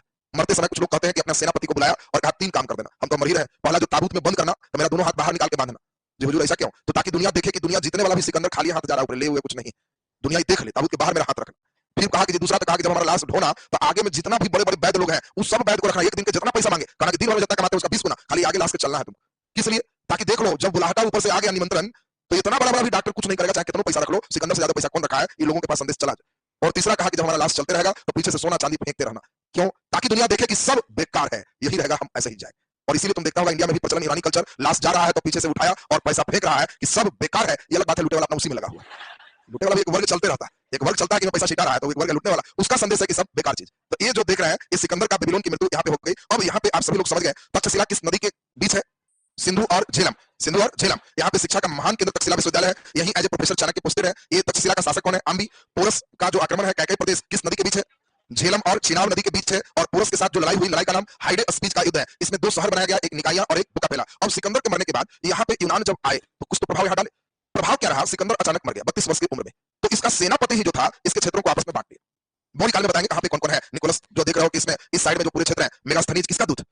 तो सिल्कस निकेटर का एरिया पड़ जाएगा। तो इस तरह से सबका अपना अपना एक एरिया हो जाएगा और सेनापति सोचो राजा हो जाएगा। कई बार होता है ना, भाग इसको कहते हैं। एक आदमी का कोई बेटा नहीं था, नौकर उसके यहाँ बेचारा खटते रहता था, बाल बच्चा कोई नहीं था, नौकर को खूब डांटे, मेरा नौकर सेवा करो, फलाना करो, बेचारा बहुत किया। अंतिम में एक दिन जब वो बुढ़ापा आया तो मर गया तो उसकी पूरी संपत्ति इसको हो गई। अब इसको हो गई तो सिर खुजला रहा कि हमको ये नहीं पता चला कि हम मालिक के लिए खटते थे कि मालिक हमारे लिए खटता था, क्योंकि सब तो हमको मिल गया था, इसका मतलब हमको हमारे लिए खट रहा था, सब कमा के हमको दे दिया। तो कई बार यही होता है। अब इसके सेनापति यही सोच रहे हैं कि सिकंदर अपने लिए जीता था कि मेरे लिए जीता था? वो तो जीता हमारे लिए था, वो हमारा सेनापति था, जीत के हमको देकर निकल गया। तो ये देखिए उसको भाग्य से क्षेत्र मिल गया। तो यहाँ पर ये तो आप समझ गए कि इस साइड के जो हिस्सा है, चाहे वो पाकिस्तान हो, अफगानिस्तान हो, ये हिस्सा पर यूनानी लोग का कब्जा हो चुका है। यहाँ पे अभी धनानंद का फॉर्म घटेगा कि और बड़ा बड़ा एकदम फॉर्म है कि सिकंदर को भगा दी। अब फॉर्म के लिए मौलिक फिर देखेंगे फिर इनका हालचाल क्या होगा। अभी हम लोग अब ये देखें यूनान का प्रभाव क्या पड़ा। सिकंदर भारत में आया तो 19 महीना भारत रहा, तो एकदम बहुत 19 महीना में तो बहुत सारा चीज एकदम से स्टडी कर दी। अब इतना दिनों में उसके बाकी जो क्षेत्र थे उसके सेनापति के प्रभाव में है। तो यूनानी कल्चर यहाँ से ज्योतिष विद्या यूनान में डेवलप था, हम लोग सीख गए। इस समय कला में यूनान की जो मूर्तियां होती थी भारी भरकम, उनके भगवान का मतलब ही था मोटे तगड़े। जब दुबला पतला हो गया तो आदमी, अब मोटा तगड़ा एकदम जबरदस्त हो गया तो भगवान का मतलब ऐसे हाथ भी किए तो इतना पुट्ठा सुट्ठा बने, इतना बने को आशीर्वाद भी मार ले तो लगे कि ना है इतना आदमी का नहीं उठेगा, भगवान है, थोड़ा बहुत आदमी का उठे। तो एक बलिष्ठ शरीर की कल्पना थी यूनान की चित्रकला। बात समझना, यूनानी जो पेंटिंग थी, चित्रकला है, जो भी मूर्तियां बनती थी उसमें एक बलिष्ठ शरीर की कल्पना थी, इसको यूनानी कला कहते। तो भारत में भी धीरे धीरे कला का प्रभाव पड़ा कि इतना मोटा मोटा भगवान मैंने कुछ मोटा होता। तुमने देखा होगा कई जगह मंदिर में बजरंगबली की मूर्ति एकदम ऐसे पहाड़ टांगना है, पुट्टा सुट्टा, इधर राम जैसी टंगना है, लक्ष्मण जी टंगना है, और सीधे ऐसा मूर्ति जब देखा तो मुस्कुराना कि दिस इज यूनानी इफेक्ट, ये यूनानी प्रभाव। भगवान अगर कोमल शरीर है तो समझना कि मथुरा शरीर भारतीय प्रभाव है। भारत की मूर्तियों में भगवान को कल्पना करते थे कि बहुत ताकत है, लेकिन अंदर अंदर राम जी खूब ताकत है, रावण को मार दिए, लेकिन कभी नहीं है कि तीर छोड़ते हैं बॉडी छोड़ी उठ, सब अंदर अंदर उनका है। और इनका है कि नहीं दिखेगा, पावर है तो नजर आना चाहिए, यूनानी शैली। तो अब आप यूनानी शैली कला के क्षेत्र में भारत में देखो बहुत बड़ा योगदान है। सबसे इंपॉर्टेंट सिक्का, इसके पहले भारत में सिक्का है लेकिन उस सिक्का पर कोई राजा का नाम नहीं है, डेट नहीं है। पहली बार भारत में एक शैली विकसित हुई जिसमें सिक्का पर तिथि अंकित होना शुरू हुआ, एक यूनानी प्रभाव था और यही से मौर्यकालीन जितने सिक्के हैं उस सब पर होना शुरू होगा। और इसने पहली बार सोना का ऐसा सिक्का चलाया जिसमें डेट था।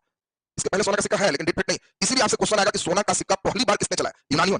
सबसे पहली बार कौन चलाया? यूनानियों। और ये एक रेगुलर किस्म का एक निश्चित आकार डेट फेट के साथ यहाँ पे सिस्टम इनका शुरू हो गया। तो ज्योतिष कला सिक्का इन सभी के साथ दूसरा प्रभाव है, ये जो देख रहे हो यह भारत और यूनान के कल्चर सभ्यता संस्कृति मिलने जुलने लगा।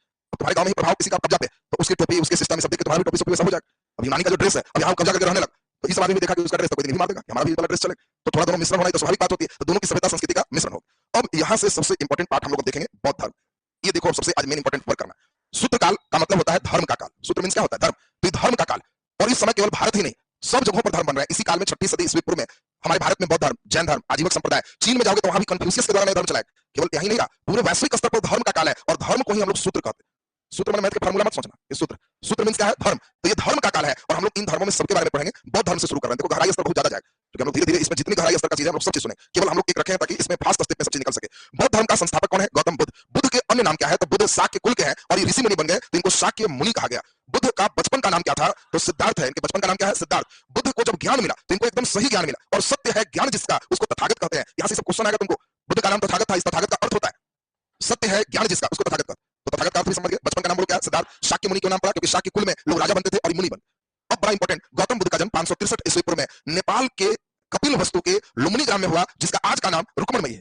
रुक्मणदेही। अब देखो धीरे धीरे मॉडर्न नाम भी समझना है। इन्हें लुम्बिनी याद है, रुक्मणदेही गायब है, तो चॉइस सेटर लुम्बिनी गायब कर दे। तो 563 ईस्वी पूर्व में क्या भारत में जन्म लिया? नहीं। बिहार में जन्म लिया? नहीं। ये बड़ा इंटरनेशनल खिलाड़ी, जन्म नेपाल में, ज्ञान प्राप्ति बोध गया में, मर गया कुशीनगर जाकर। और सबसे एकदम शुद्ध देसी बिहारी रहेंगे महावीर, एकदम वैशाली में कुंड ग्राम में जन्म, बिहार में जन्म, बिहार में ज्ञान प्राप्ति, बिहार के पावापुरी में मृत्यु, शुद्ध बिहारी एकदम। तो देखो उनका अलग है, ये एकदम इंटरनेशनल टाइप के व्यक्ति। तो अब देख लीजिए, नेपाल के कपिल वस्तु के लुम्बिनी ग्राम का नाम रुक्मणदेही, वहीं 563 में जन्म हुआ। यह स्थान भी आप समझ गए। इनके पिता का नाम क्या था? शुद्धोधन। पिता कौन है? शुद्धोधन। अच्छा को बच्चे बताओगे शुद्धोधन किस वंश के थे? अरे साक्य तक कुल है ना, साक्य कुल है, ज्ञानत्री का देव महावीर के कुल है, कोलिय वंश, यशोधरा का कुल है। ये राजा है, तो राजा किसी वंश का होगा। तो ये भी नहीं समझना है कि बहुत आउट ऑफ सिस्टम है। इस समय नेपाल का भी कोई हिस्सा बिहार का ही पार्ट रहा। धीरे धीरे आपने देखा कि वहां पे आर्य बसना शुरू जब करेंगे तो बिहार के पार्ट में ही आ गए। उत्तरवादी काल में आपको याद होगा कि ये कौन सा सिस्टम आ गया, तो ये मिथिला का क्षेत्र आ गया। और उसी में हम लोग देखें, यहाँ पे वंश जो चल रहे थे, वज्जी में 8 वंश थे, 8 वंशों का मेन चल रहा था। उसी में नेपाल के हिस्से में इक्ष्वाकु वंश चल रहे थे, इक्ष्वाकु। और इसीलिए आपको ध्यान रखना है कि इक्ष्वाकु वंश से संबंधित रहे गौतम बुद्ध। कुल की बात करेगा खानदान, तो ये शाक्य कुल से संबंधित रहे। देखिए कई बार वंश पे अगर देगा तो बहुत बच्चे उल्टे, तो आपको ध्यान रखना है 8 संघों में इक्ष्वाकु कुल से संबंधित है। इनकी माता कौन है? माता कौन है? महामाया। महामाया, ये महामाया किस कुल की है? ये अच्छा, महामाया का नहिरा कहाँ था? मैंने कहां से गया? अरे इतना सिंपल है, महामाया कहाँ की? कौशल की है, कौशल की ही है। और ये कौशल में ही चल रहे थे कुल, कोलिय कुल, और इसीलिए कोलिय कुल से संबंधित है। तुम जो सुनते हो गौतम बुद्ध सबसे ज्यादा कहां रहे, सबसे ज्यादा उपदेश कहां दिए? श्रावस्ती। किसकी राजधानी है? कौशल के। क्यों? उनका नानी घर है। ये नहीं समझता कि जाओ कहां रहा है, उनका नानी घर अपना। इसलिए कौशल के राजा एकदम बुलाएंगे कि बाहर आते ज्ञान मिलाते, तुम यही रहो, तुम कहां जा रहे हो, बीच में कहां इधर उधर निकले। ये उनका देखिए मेन सिस्टम। और इसीलिए अवंती के राजा बुलाते रह गए, तो कौशल से थोड़ा अनबन चल रहा था, वहां चला जाके होती नहीं गया, बुलाया खूब, चला चला लेकिन केवल निकल गए। तो यहाँ जो बात अभी हम लोग सुनेंगे, तो इनकी माता इनके जन्म के बाद ही कुछ समय में मर गए। मरने के बाद इनकी माता की बहन यानी मासी, शुद्ध होता है मां के समान, इसलिए नाम है मासी, ठेठ में माउसी। मासी का मतलब मां के समान अगर कोई मानते हैं तो है मासी, जो मां की बहन। और इसीलिए इनके पालन पोषण इनकी मासी प्रजापति गौतमी ने किया, और उसी गौतमी से इनका नाम गौतम पड़ता। ज्ञान प्राप्ति के बाद इनको बुद्ध कहते हैं, उसके पहले इनका नाम सिद्धार्थ। बोलिए क्लियर है सबका? अब यहां से हम लोग चले, ये तो बात आप समझ गए। अब बचपन से ही टेंडेंसी समझिए। बचपन से ही कई व्यक्ति होते हैं, जब इनका जन्म हुआ था तो इनके पिता सबसे बड़े जो समय देखते थे भविष्य, उनको बुलाए, तो भविष्य वक्ता ने इनका जब भविष्य देखा तो कहा कि या तो बहुत बड़ा राजा बनेगा या बहुत बड़ा सन्यासी। पिता सुन के कस कस के हंसने लगे कि तुम शाक्य कुल में आए हो, इस कुल में जो जन्म लेता है राजा बनता है, साधु फकीर क्यों बनेगा? अब उस व्यक्ति ने कहा कि जो इसका भविष्य देख रहा है वही, और वही चीज हुआ। जैसे ही कुछ बड़े हुए, 6-7 साल के हुए, तो राजा महाराजा के यहाँ जन्म है, तो घर में ही जनरली रहते थे, कहीं निकले भी थे इनके साथ 10-20 सेना जाते थे। और सेना के साथ चल रहे थे तो पहली बार बूढ़ा आदमी को झुका हुआ देख ली, तो सेना से पूछे कि ऐसे क्यों है? तो बाबू बूढ़ा हो गया। बूढ़ा हो गया कौन? कैसे क्यों बूढ़ा हो गया? तो सब होगा, पिताजी ऐसे हो जाएंगे, हम भी, तो हाँ बूढ़ा क्यों होता है, कौन बनाता है? लगे प्रश्न दागने। सेना लोग तो बड़ा हालत खराब है बाबू, सब बूढ़ा कौन बनाता है? बूढ़ा भगवान बनाते हैं। वो कहा रहते हैं बूढ़ा बनने से बचने का क्या उपाय है? सेना लोग देखा कि माथा खकोर के रख दी, किसी तरह से घर पहुंचा दिया। घर में भी आए थे यही क्वेश्चन, खाना उनको खिला रहा था, लोग बूढ़ा क्यों होता है? ये छोटी अवस्था में का क्वेश्चन। कुछ दिनों के बाद बीमार व्यक्ति देखे, तो फिर बीमार व्यक्ति को देख के क्वेश्चन पूछ रहा है कि बीमार कौन करवाता है, बीमार बनने से बचने का उपाय है कि नहीं, भाई करवाता ही सब कौन है, बीमार आदमी क्यों पड़ता है? और फिर ऐसा क्वेश्चन डाले कि सेना लोग का फिर माथा खराब, इनको कम ले जाना चाहता था, क्योंकि इसी टाइप का जो है दार्शनिक क्वेश्चन पूछते थे छोटी अवस्था में। तीसरी बात तो एकदम मरा हुआ व्यक्ति देख, और जब मरा हुआ व्यक्ति जा रहा है तो तीसरी बात ये पूछ दी कि कौन मारा और मर के कहां जाता है, इससे बचने का उपाय है कि नहीं। अब सेना लोग जो है बेचारा कैंसर क्या हो, अब घर में भी इनको खाना खिला रहा है, वही क्वेश्चन दाग, खाना भी नहीं खा नहीं, अभी नहीं पहले बताओ मारता कौन है, क्यों मरता है? अब इस अवस्था में इनके गार्जियन बड़ा परेशान। जब 14-15 साल की अवस्था में आए तो अगली बार अगला एक साधु बड़ा मस्ती चाल में गाना बजाता गाता जा रहा था, दाढ़ी बढ़ा के, पूछ दिया ये कौन है? सेना लोग को मिल गया दाव। कहा कि आप जितना क्वेश्चन का आंसर चाहते हैं ऐसे ही बने से मिलेगा, यही क्वेश्चन के आंसर खोजने में लगे हुए हैं। तब ही कहे कि इसको सब आंसर मिलेगा, हाँ यही करते हैं, बाबा को सब आता है, बाबा को सब आंसर आता है। 15 साल में ही इनको लगने लगा कि हमें भी सब आंसर चाहिए, हम बाबा बने। पिता डांट रहे हैं कि तुमको राजा बनना है और तुम बाबा बनने का सोच रहा है। अब जब सन्यास का सोच रहे हैं, दरबार में चर्चा की भाई राजा है कि भाई बेटा देखिए इस तरह का मेन बेटा है, उसको राजा बनना है, ऐसे कर रहा है, बहुत भटक गया। ये 4 घटनाएं उनके दिमाग को प्रभावित की। तो दरबारी लोग ने एक सुझाव दिया कि अभी 15-16 का उम्र है, अभी अगर इसका ब्याह शादी कर दीजिएगा तो उधर से भटक के नई दुनिया में आ जाएगा, और इस समय इसका जो उधर का भटका हुआ बूढ़ा क्यों होता है, मरता क्यों है, सब क्वेश्चन छोड़ देगा। तो इसीलिए मात्र 16 वर्ष की अवस्था इनका विवाह कोलिय कुल की ही यशोधरा से हुआ। और यशोधरा का दूसरा नाम भी आपसे पूछा जाएगा, तो बिंबा गोपा, सब नाम ध्यान रखेगा, नहीं तो कई बार लड़के को यशोधरा नाम याद रहे और बीपीएससी में कोशिश करेगा कि यशोधरा के गायब करके यशोदा दे दे और नीचे गोपा मारेगा, तो समझ ही रहो कि हो सकता है महावीर की पत्नी को कोई बुद्ध की पत्नी बना के आ जाएगा। तो आपको ध्यान ये रखना है, यशोधरा और यशोधरा का दूसरा नाम क्या है? बिंबा, और क्या नाम हो गया? गोपा, ये सब नाम हो। अब इसने विवाह के बाद वो अपना जैसे दैनिक जीवन चल रहे थे उसी तरह से चले। 16 वर्ष की अवस्था में ही विवाह हुआ। पत्नी कौन है? यशोधरा। यशोधरा का दूसरा नाम बिंबा, अन्य नाम गोपा। यशोधरा भी किस कुल की है? कोलिय कुल की। माता भी उसी कुल की, कोलिय कुल की। अब ये अपना दैनिक जीवन जैसे चल रहा था वैसे ही चल रहे थे। अब इनका अपना संयम से मन में उन सभी सवाल इनके चल रहे थे, बुरा क्यों होता है, मरता क्यों है, हमें आंसर चाहिए, साधु बनेंगे, ऐसा सोच रहे थे। शादी के कई वर्ष बीत गए, 13 साल हो गया। शादी के जब 13 साल हुआ तब 29 वर्ष की अवस्था में इनको बड़ा दुख हुआ जब इनको एक बेटा जन्म ले लिया। इनका जब बेटा जन्म लिया तो कहे कि जा, हमारा जो राह था, कहां जा रहे थे, और ये बेटा हमारे राह का कांटा बन गया, और बेटा का नाम है राह काहुल, राहुल। ध्यान दीजिए, हुल मीन्स क्या होता है? कांटा। और इसीलिए ये राहुल इनके पुत्र का नाम है कि हमारे जो अध्यात्म का मार्ग है उस मार्ग का एक बाधा आ गया, अब हम लगता है नहीं कुछ कर पाएंगे। नवजात बच्चा जन्म लिया और उस दिन प्लान किया कि आज निकल चलना। अब देखिए नवजात शिशु कहीं छोड़ के निकल रहा है, कि राहुल का जन्म के कई वर्ष बाद 29 वर्ष में पिता भी बनते हैं, 29 वर्ष में घर भी छोड़ते हैं, दोनों कंडीशन। अब चूंकि बेटा का नाम भी रखा है राह के कांटा, इसलिए राह का हुल इनका। राह क्या है? हमको आदमी बुरा क्यों होता है, मरता क्यों है, बचने का उपाय है कि नहीं, ये तमाम प्रश्न दिमाग में घूम रहा है। राजा के बेटे हैं तो अंतिम में इनके बड़ा प्रिय एक सारथी थे और इस सारथी का नाम था चन्ना, और इनका बड़ा प्रिय एक घोड़ा था कंथक। देखो कई घोड़ों अमर है, सब घोड़ा का नाम पूछे, चेतक घोड़ा महाराणा प्रताप, बादल घोड़ा शिवाजी, बादल घोड़ा किनका है? शिवाजी, और कंथक घोड़ा गौतम बुद्ध, ये सब घोड़ों के नाम अमर है। तो अब अपने सारथी को कहे चन्ना को, या रात प्लान फिट रखो, रथ तैयार रखना बाहर, और बस हम निकल भागेंगे, किसी को कहना नहीं है, गुप्त प्लान हो। और इसीलिए एक गुप्त प्लान बना करके पुत्र अभी जन्म ही लिया है और पत्नी अभी सोई हुई है, उसी समय वैसे ही छोड़ के बिना किसी को घर में बताए रथ पर बैठे और चल दिए। जब नेपाल की सीमा से टपने लगे तो वहां पे इन्होंने एक नदी पाया जिस नदी का नाम था अनोम रिवर। बहुत बढ़िया से सुनेगा भैया, अनोम नदी पर इन्होंने प्रवज्या किया। अब कई बार क्वेश्चन आएगा कि गौतम बुद्ध ने प्रवज्या किस नदी पर किया? जनरली बच्चे को हम देखते हैं बुद्ध में नदी तो बस सीधे निरंजन मार्ग करता है, वो बाकी कौन चीज का है वो सब समझे। तो प्रवज्या का मतलब होता है गृहस्थ आश्रम से संन्यास आश्रम में आने को प्रवज्या का मतलब। प्रवज्या में उन्होंने क्या किया? रथ से उतरा और अपने चन्ना को कहा कि बस अब तुम जाओ और हम अब यहाँ से मेरा ड्रेस ले लो, सोना चांदी के गहना जबर ले लो, हम साधु वाला ड्रेस करते हैं, गिरुआ वस्त्र धारण करेंगे, यहाँ हम सब बाल अपना मुड़वाएंगे और यहाँ से हम एक साधु के ड्रेस में हो जाएंगे। और उसी नदी में स्नान करके उन्होंने यहाँ से गृहस्थ आश्रम को संन्यास आश्रम की शुरुआत किया। इस प्रोसेस को क्या कहते हैं? प्रवज्या। और प्रवज्या इन्होंने किस नदी में किया? अनोम। यहीं से उन्होंने कहा कि जाओ अब घरे सब दे देना और कह देना कि अब सन्यासी बन गए, खोजे नहीं। अब वहां से नदी से पैदल निकल गए तो जस्ट गंगा टपे तो अभी सब तो उन्हीं का चल रहा था। इधर 8 कुल में यहाँ वैशाली बज्जी की राजधानी थी और उस समय मालूम था कि वैशाली में सबसे एक विद्वान व्यक्ति है, टीचर है, और वो अलार कलाम। जैसे तुम लोग घर से छोड़ा तो घर से छोड़ने के बाद तुम लोग भी कई लोग प्रवज्या किया। प्रवज्या का मतलब जितना सब संगति नती था वो सब छोड़ा, देहा झाड़ा के, यहाँ से कॉपी कर देंगे, नोट्स बनाएंगे, पढ़ेंगे, और उसके बाद फिर चला तो फिर देखा कि कहाँ ज्ञान मिलेगा, उसके लिए तुम यहाँ पहुंच गया, यहाँ पहुंचा। तो गौतम बुद्ध भी उस समय में उनको मालूम था कि किनके पास जाए जहां आंसर मिले, और उस समय सबसे टॉप के गुरु चल रहे थे अलार कलाम। तो उन्होंने अलार कलाम कहा थे? तो वैशाली। और इसीलिए अलार कलाम के पास बुद्ध पहुंचे और कहे कि हम भाई वहां से हैं, तो राजा के बेटा है, कौन नहीं करेगा, आओ बैठो, बोलो क्वेश्चन। बहुत सारे प्रश्न दागना शुरू किए, बुरा क्यों होता है, मरता क्यों है, फला। अलार कलाम कह के बैठो, हम समझ गए तुमको शुरू से पढ़ाना पड़ेगा, अब यही चीज ना होगा। तो इनके वैशाली में बोलो पहला गुरु कौन है? अलार कलाम। और अलार कलाम जो टीचर थे स्वयं सांख्य दर्शन के बड़े फिलोसफर थे। सांख्य दर्शन भगवान को नहीं मानता। सांख्य दर्शन में आपको बताया था कि व्यक्ति में 3 तरह के त्रिगुण होंगे, और उसी फेज पे पूरे सिस्टम को अपना समझाए, काफी दिनों तक ज्ञान दिए, सब बात समझाए, भगवान होता है कि नहीं, कोई क्यों बुरा होता है, कई चीज दी। फिर आगे इन्होंने कई क्वेश्चन को कंटिन्यू रखा कि ठीक है ये तो समझ गया, फिर ऐसे क्यों होता है। फिर इन्होंने पूरे पढ़ाने के बाद जैसे तुम हम कई बातें बताए, तुम्हारी इच्छाएं अभी भी बची हुई, तब हम कहेंगे कि भाई अब इतना हम बता दिए, अब यहाँ से तुम्हारा बेस बन गया, स्वाध्याय फिर करते रहो, कई चीजों से प्रैक्टिस मारो, कई चीज मिलते रहेंगे, फिर वहां से तुमको ज्ञान मिल जाए। ज्ञान का मतलब ज्वाइनिंग लेटर की बात। तो इनको भी अंतिम ज्वाइनिंग लेटर चाहिए कि भाई अब सब चीज हो जाए, जो मन में क्वेश्चन आंसर मिल जाए। तो इन्होंने कहा कि अब देखो उस समय का बेहतरीन, जैसे अभी का हमारे पढ़ने के बाद सबसे मेन चीज क्या है? Self study. उस समय का सेल्फ स्टडी भी मेन चीज। उस स्टडी में कॉपी कलम नहीं था, ध्यान था। और इसीलिए कहे कि अब तुम एकांत में बैठो और अपने आप को ब्रह्म से लीन करो और उस प्रश्न को ऊपर दागो और निरंतर सोचते रहो। तुम्हारे मन में कई विचार आते रहेंगे, उसको आने दो, फिर सोचते रहो, बाकी कुछ नहीं सोचो। ऐसा करते करते तुम्हारे मन में कई विचार जो आएंगे तो उसमें कुछ आंसर के रूप में भी आ जाएगा, लेकिन कठिन तपस्या करोगे तब आए। एक राजा का बेटा उतना खाने पीने वाला घी में बना हुआ, अब उसको कभी बैठा नहीं ठीक से, घंटों 12 घंटा तपस्या करना है, तो कहे कि इतना होगा कहां से? तो कहे कि कोई बात नहीं है, तुम एक और गुरु है गया में, चले जाओ वहां और वो बड़ा बढ़िया से तुमको योग करना सिखा देंगे कि ठंड में भी ऐसा नहीं होगा कि ठंडा नहीं मारेगा, ध्यान में लगे रहो। मैं तो ये चीज है कि ठंडा नहीं मारे, सोचते रहो, पानी पड़ रहा है फिर भी तुम सोचते रहो, तो ये बिना उसके होगा नहीं, राजा का बेटा। तो दूसरे गुरु इनके मिलते हैं रुद्रक रामपुत्र, और यही रुद्रक रामपुत्र जो देख रहे हो ये कहां मिलते हैं? गया में। और गया का ही उस समय का जंगल का नाम उरुवेला, उरुवेला जंगल का नाम है। और इस उरुवेला के जंगल में उनको रुद्रक रामपुत्र जब मिले तो इन्होंने बहुत बढ़िया से समझाया, जीप पे कमांड, ठंड पे कमांड, गर्मी पे कमांड, और कितना लंबा ध्यान लगा सकते हो, यानी योग दर्शन देने वाले ये कौन थे? रुद्रक रामपुत्र। बुद्ध के पहले गुरु कौन है?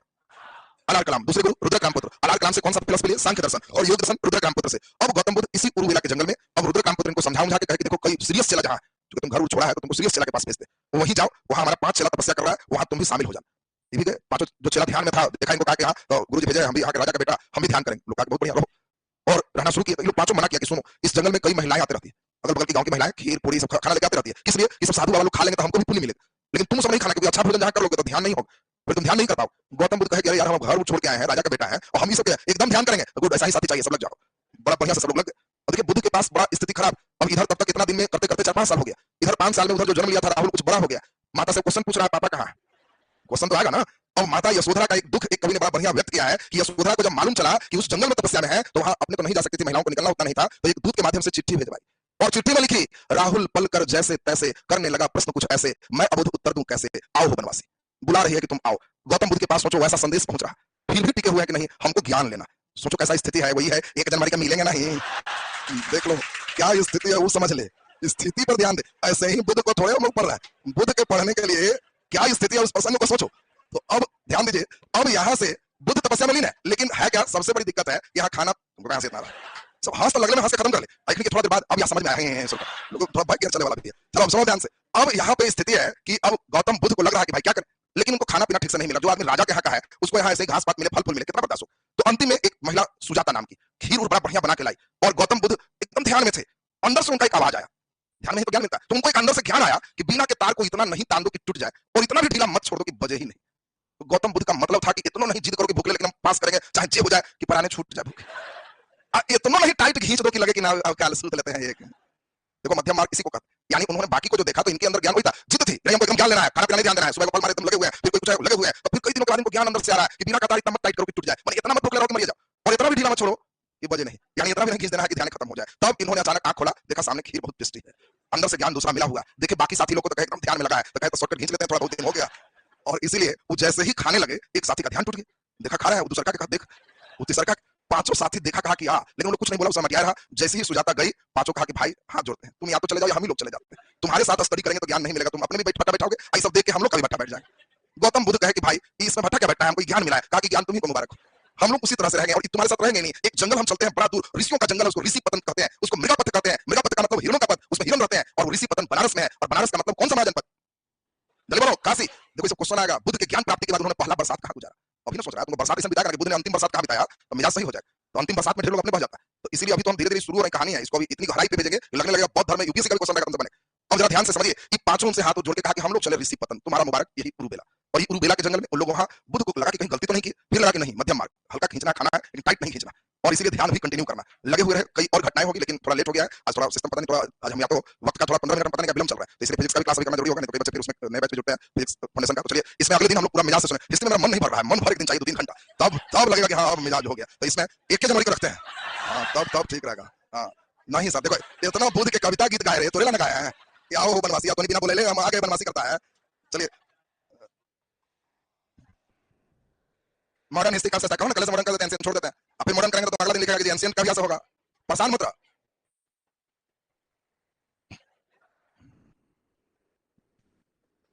कोई बात नहीं राजकिशोर जी, इस बार एकदम बढ़िया टाइम लीजिए, जो विषय में दिक्कत है बढ़िया से मेहनत कीजिए, कहीं दिक्कत नहीं होगी। 2-4 नंबर बढ़ाना तो आपके हाथ में, केवल विषय देखोगे क्या आपको दिक्कत हो रही है उसको सही कीजिए।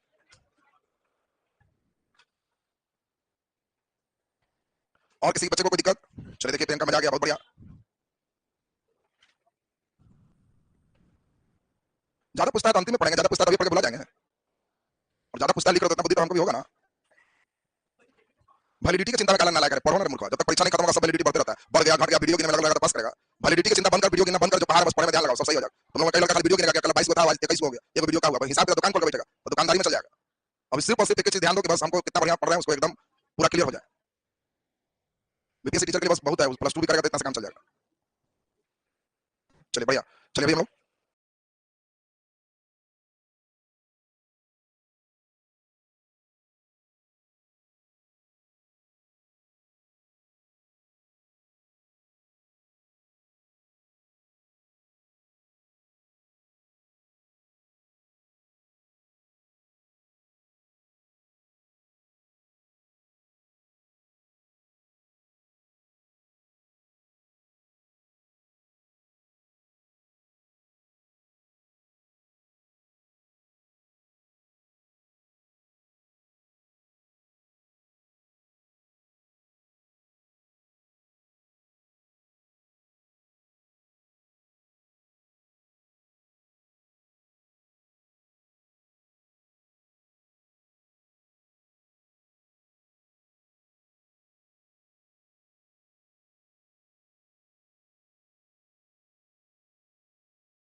से प्रसन्न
छत्तीस में शासक बन गया था ना। नीचे डबल स्टार लगा के लिख दीजिए 326 ईस्वी पूर्व में भारत पर सिकंदर का आक्रमण हुआ। भारत पर यूनान आक्रमण, कोई बात नहीं, पहले सुन लो। भारत पर यूनान आक्रमण, इसमें हम लोग सुन चुके थे पिछले क्लास में कि मकदूनिया यूनान का सेक्टर है और मकदूनिया का शासक था फिलिप और फिलिप का बेटा था सिकंदर। सिकंदर शासक बन गया था, वहां तक लिखा दिया है। सिकंदर के गुरु का नाम लिखा है अरस्तु, लिखाया हुआ है। चलिए बहुत बढ़िया। अब यहां से एक बार तेजी में सुन लीजिए फिर लिखने का काम। हम आपको बताया था कि सिकंदर भारत पर कब हमला किया, 326 ईस्वी पूर्व।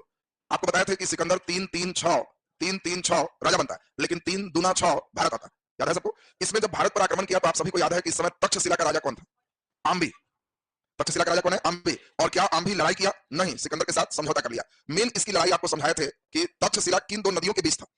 तो आप सभी को याद है कि तक्षशिला सिंधु और झेलम नदी के बीच था। इसी समय बहुत इंपॉर्टेंट हमने बताया था कि एक क्षेत्र है जो झेलम और चिनाब के बीच है, और इस क्षेत्र का ही शासक एक व्यक्ति है झेलम और चिनाब के बीच, और इस व्यक्ति का नाम आपको याद है पोरस। और पोरस के साथ सिकंदर का एक लड़ाई हुआ था, हाइडे स्पीज का युद्ध। लड़ाई का नाम क्या था? हाइडे स्पीज। हाइडे स्पीज का मतलब क्या होता है? जल के बीच का भाग। आपको बताया था हाइड्रो माने जल होता है, समझाया बीच। और इस लड़ाई में सिकंदर के प्रिय घोड़ा बुका फेला मारा गया, और फिर हम लोगों को याद है कि इसमें पोरस की हार हुई, लेकिन पोरस के वीरता से प्रसन्न होकर उसके क्षेत्र को वापस कर दिया। तो ये भी हम लोग सुन चुके थे। इसके बाद सबसे इंपॉर्टेंट था कि यहाँ पे नीचे सेना किनकी थे? धनानंद। और सिकंदर की सेना किस नदी से आगे बढ़ने से इनकार कर दिया? बहुत इंपॉर्टेंट था, ब्यास नदी से आगे बढ़ने से इनकार कर दिया, उससे आगे नहीं बढ़ा। और लौटते समय 323 ईस्वी पूर्व में बेबीलोन में सिकंदर की मृत्यु हो गई। तो पिछले दिन सब सुन चुके थे, जल्दी से लिखते हुए फटाफट आगे बढ़े। लिख दीजिए नीचे, लिख दें 333 में 336 में शासक बन गया था ना। नीचे डबल स्टार लगा के लिख दीजिए 326 ईस्वी पूर्व में 326 ईस्वी पूर्व में भारत पर सिकंदर का आक्रमण हुआ। 326 ईस्वी पूर्व में भारत पर सिकंदर का आक्रमण हुआ।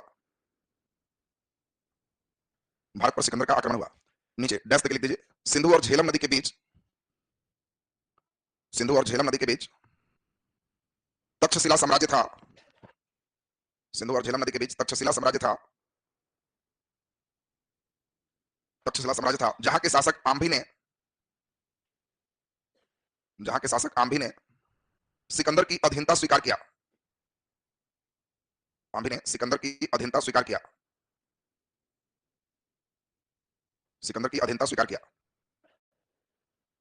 नीचे डैश लिख दीजिए झेलम और चिनाब नदी के बीच, झेलम और चिनाब नदी के बीच,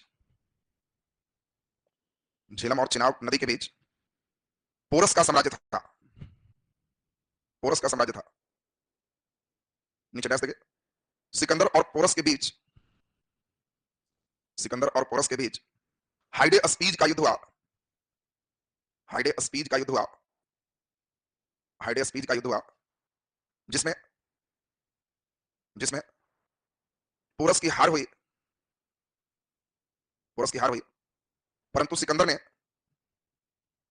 परंतु सिकंदर ने उसकी वीरता से प्रसन्न होकर, उसकी वीरता से प्रसन्न होकर उसका क्षेत्र वापस कर दिया, वीरता से प्रसन्न होकर उसका क्षेत्र वापस कर दिया, उसका क्षेत्र वापस कर दिया।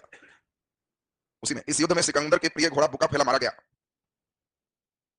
इस युद्ध में सिकंदर के प्रिय घोड़ा बुकाफेला मारा गया, सिकंदर के प्रिय घोड़ा बुकाफेला मारा गया, बुकाफेला मारा गया। नीचे डबल स्टार लगा के लिख दीजिए, बहुत इंपॉर्टेंट लाइन है, डबल स्टार लगा के लिखिए। सिकंदर की सेना ब्यास नदी से आगे बढ़ने से इनकार कर दिया, सिकंदर की सेना ब्यास नदी से आगे बढ़ने से इनकार कर दिया, सिकंदर की सेना ब्यास नदी से आगे बढ़ने से इनकार कर दिया। नीचे नेक्स्ट देखिए, 323 ईस्वी पूर्व में,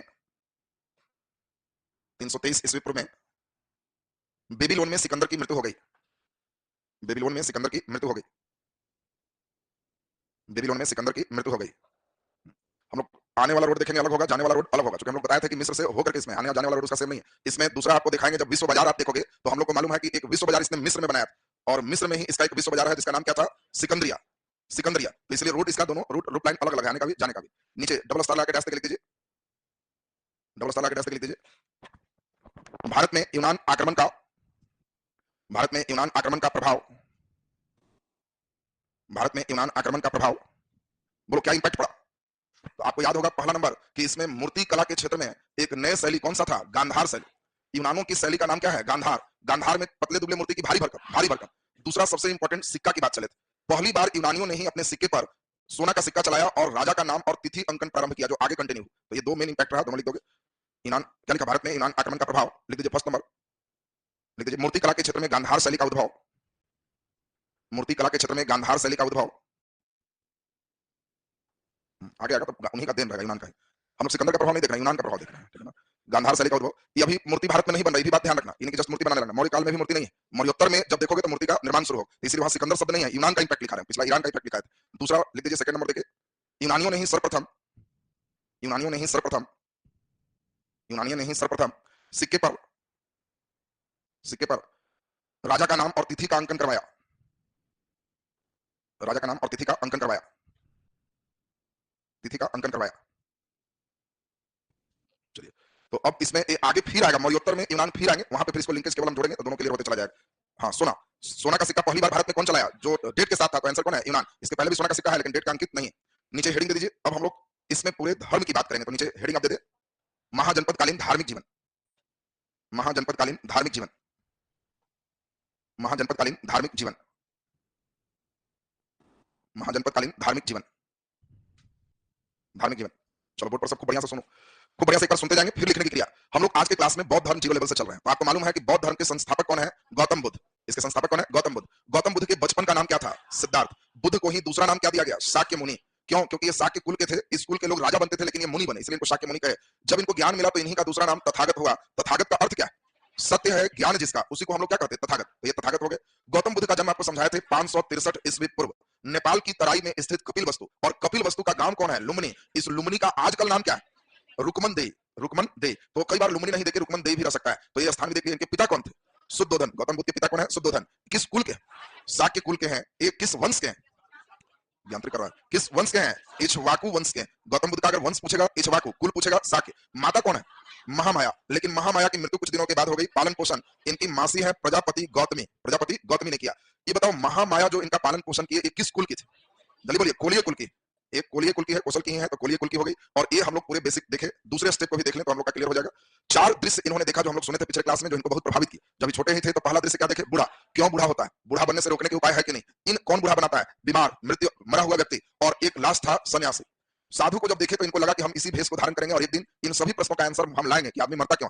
कौन मारता है, बचने का उपाय क्या है, इस सब का आंसर जब खोजने लगे तो आपको याद है कि इनके पिता चिंतित हो, इसको अभी पढ़ने लिखने का उम्र है और अलग चिंता में लग गया। तो 16 वर्ष की ही अवस्था इनकी विवाह हुई और इनकी पत्नी कौन है, यशोधरा। क्या आपको मालूम है यशोधरा का दूसरा नाम क्या है, बिंबा।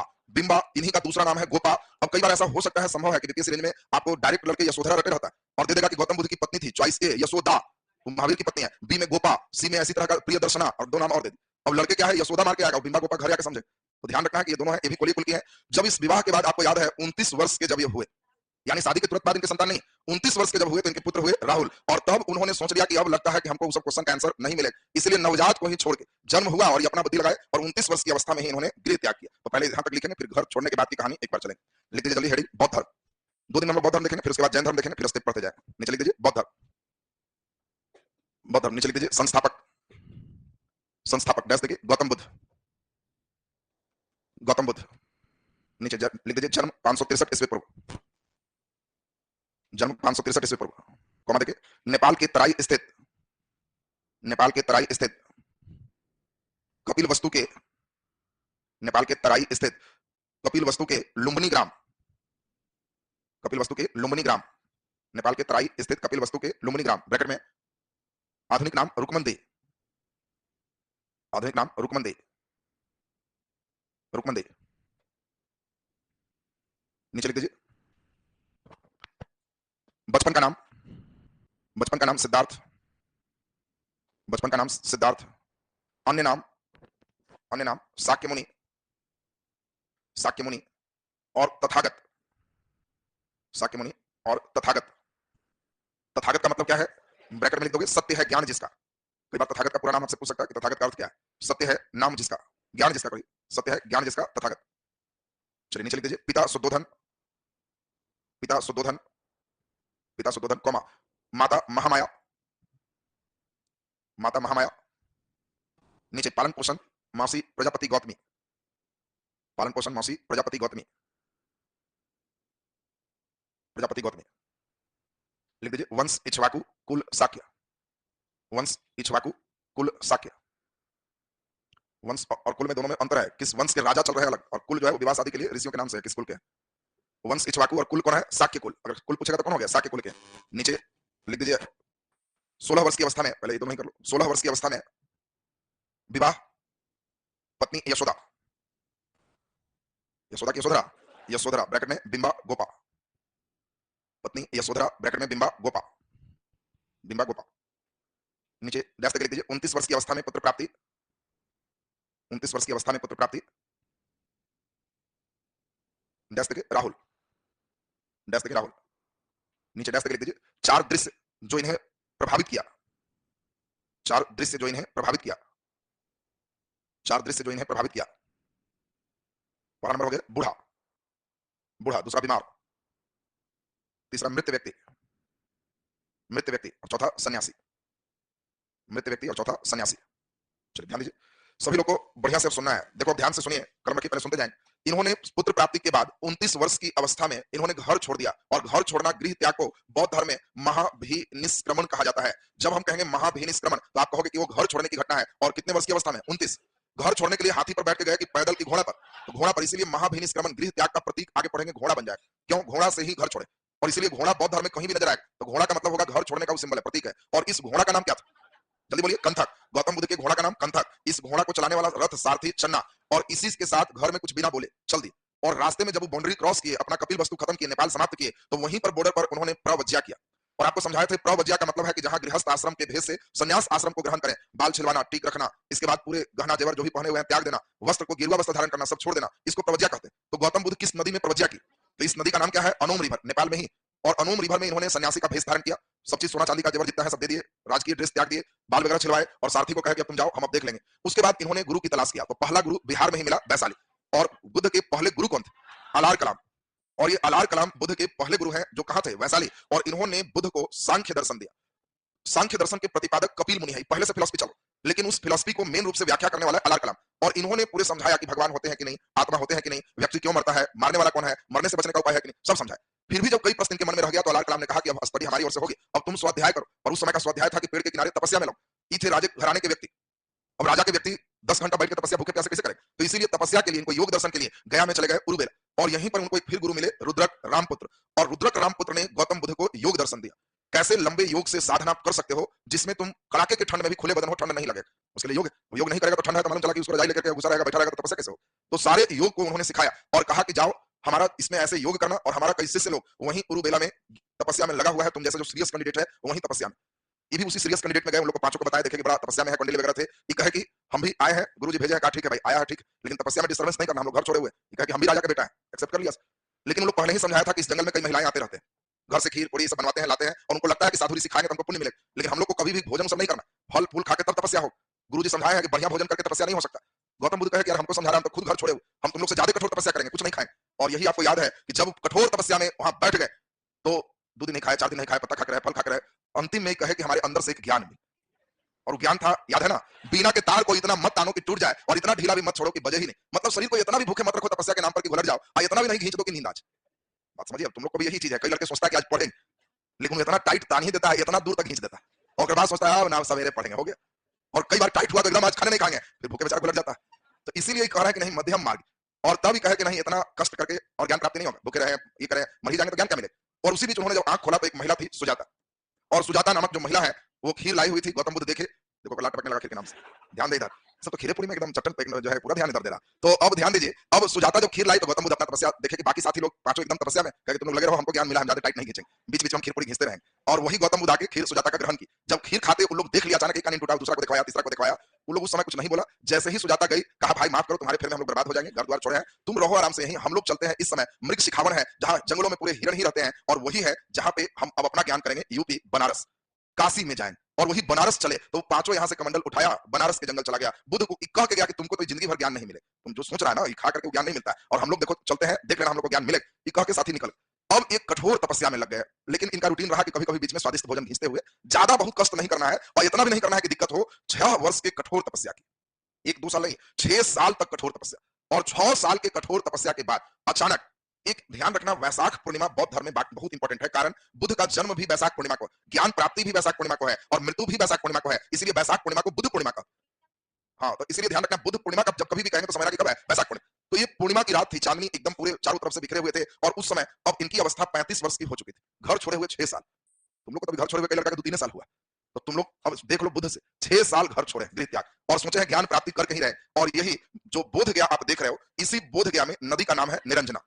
बाकी हम लोग फल्गु किस तरह से बनती है वो सब कहानी हम लोग भूगोल में चले। अभी हम लोग देखेंगे निरंजना नदी के किनारे पीपल के वृक्ष के नीचे वैशाख पूर्णिमा की रात को अचानक गौतम बुद्ध मुस्कुराते हुए आंख खोल दी, और उन्हें सभी प्रश्नों का आंसर मिल गया। व्यक्ति मरता क्यों है, बचने का उपाय क्यों है, दुख में क्यों रहता है, कैसे उसका दुख हम समाप्त कर सकते हैं, सबका आंसर मिल गया। और जैसे ही सब ज्ञान मिला, ये अचानक उठने के बाद सोचे कि इस ज्ञान को हम कहां दे, तो इनको याद आया कि पांचों छोड़ के भागा।